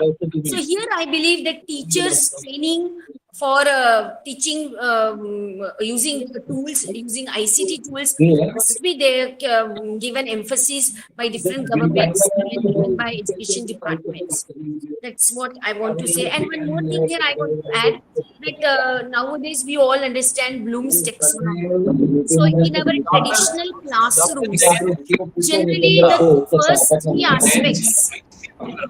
Prerna, Snehal ma'am, am I audible? Snehal ma'am? Jayan sir, please keep your audio muted. Prerna, Snehal ma'am, am I audible? Yes, ma'am, you are audible.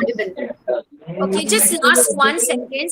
I believe that when we teach in traditional classrooms, so generally the lower order skills of Bloom's taxonomy, that is understand, apply, and learn. These lower order skills only we can fulfill in traditional classrooms. However, using ICT tools, the higher order learning skills, that is analyze, evaluate, and create. Even these higher order thinking skills of Bloom's taxonomy can be satisfied through digital media. So I believe that teachers, they must make use of tools, ICT tools, other platforms, online platforms, so that they can achieve complete Bloom's taxonomy, all 6 skills of Bloom's taxonomy among students, and their education will definitely of high standards. That's all from my side. Thank you. Thank you so much, ma'am, for summarizing this wonderful session. I express my heartfelt gratitude to our esteemed moderator, Dr. Bhumika Agrawal, ma'am. Your adept moderation and insightful guidance has been instrumental in ensuring the smooth flow and effectiveness of today's discussion. Your expertise and skill in steering this discussion have been truly commendable, and your dedication and efforts of making this conference and session engaging one. Thank you so much, ma'am, for adding some more stars of ideas in our galaxy of knowledge. As we draw the session to a close, we have gained invaluable insights into the pedagogical implications of digital literature, thanks to the experts and for the wisdom and knowledge they have shared with us, Dr. T.S. Vardharajan sir and Dr. Bhumika Agrawal ma'am. Their contributions have been illuminated this emerging fields and its significance in the realm of education. We hope that the discussion today will continue to inspire new avenues of research and educational practice in the realm of digital literature. We thank our resource person and our moderator and all of you for your active participation. So, I, Sakshi, take your leave and invite Ms. Sharvari Ramteke ma'am to propose formal vote of thanks. Before that, I add one thing, ma'am. Sure, sir. The way you actually take the entire thing by way of introducing people, making penchant remarks at times. Your language is fantastic and super. Thank you so much. You have all the qualities to talk about digital literature more than what I likely to say or would be telling. Congratulations on your fantastic comparing also, right? Thank you, sir. Thank you so much. Now I hand over the charge to Ms. Sharvari Ramteke ma'am. Thank you so much, Sakshi ma'am. Good afternoon, everyone. It's my privilege to have been asked to propose a vote of thanks on the first day of 2-day National E-Conference in English on digital literature present and future. I, Sharvari Ramteke, Assistant Professor of College, stand here to express gratefulness and to conclude the session. First and foremost, I am thankful to the Honorable Resource Person, Dr. T.S. Vardharajan, Assistant Professor of English, Kamaraj University. He has enlightened us on the topic of pedagogical implication of digital literature and investigation. Thank you so much, sir. I'm also thankful to the moderator, Dr. Bhumika Agrawal, Assistant Professor, Department of Humanities. Madam, you have made very relevant observation on this topic. Thank you so much, ma'am. At last, I want to thank all the faculty members and the participants. Now, With the permission of chair, I declare today's sessions are over. I, Sharvari Ram Tike, take your leave. Tomorrow we will meeting at 10 a.m. sharp. Till then, have a good day. Thank you so much, sir. Thank you so much. Vadarajan sir, it was excellent one. Oh, sir, thank you. Same shirt. Give me seat. But we don't plan. We don't plan anything, right? Thank you, bro, sir. Thank you very much. I'm humble. Thank you. Thank you. Thank you. Thank all. you. Thank you. Thank you. Thank you.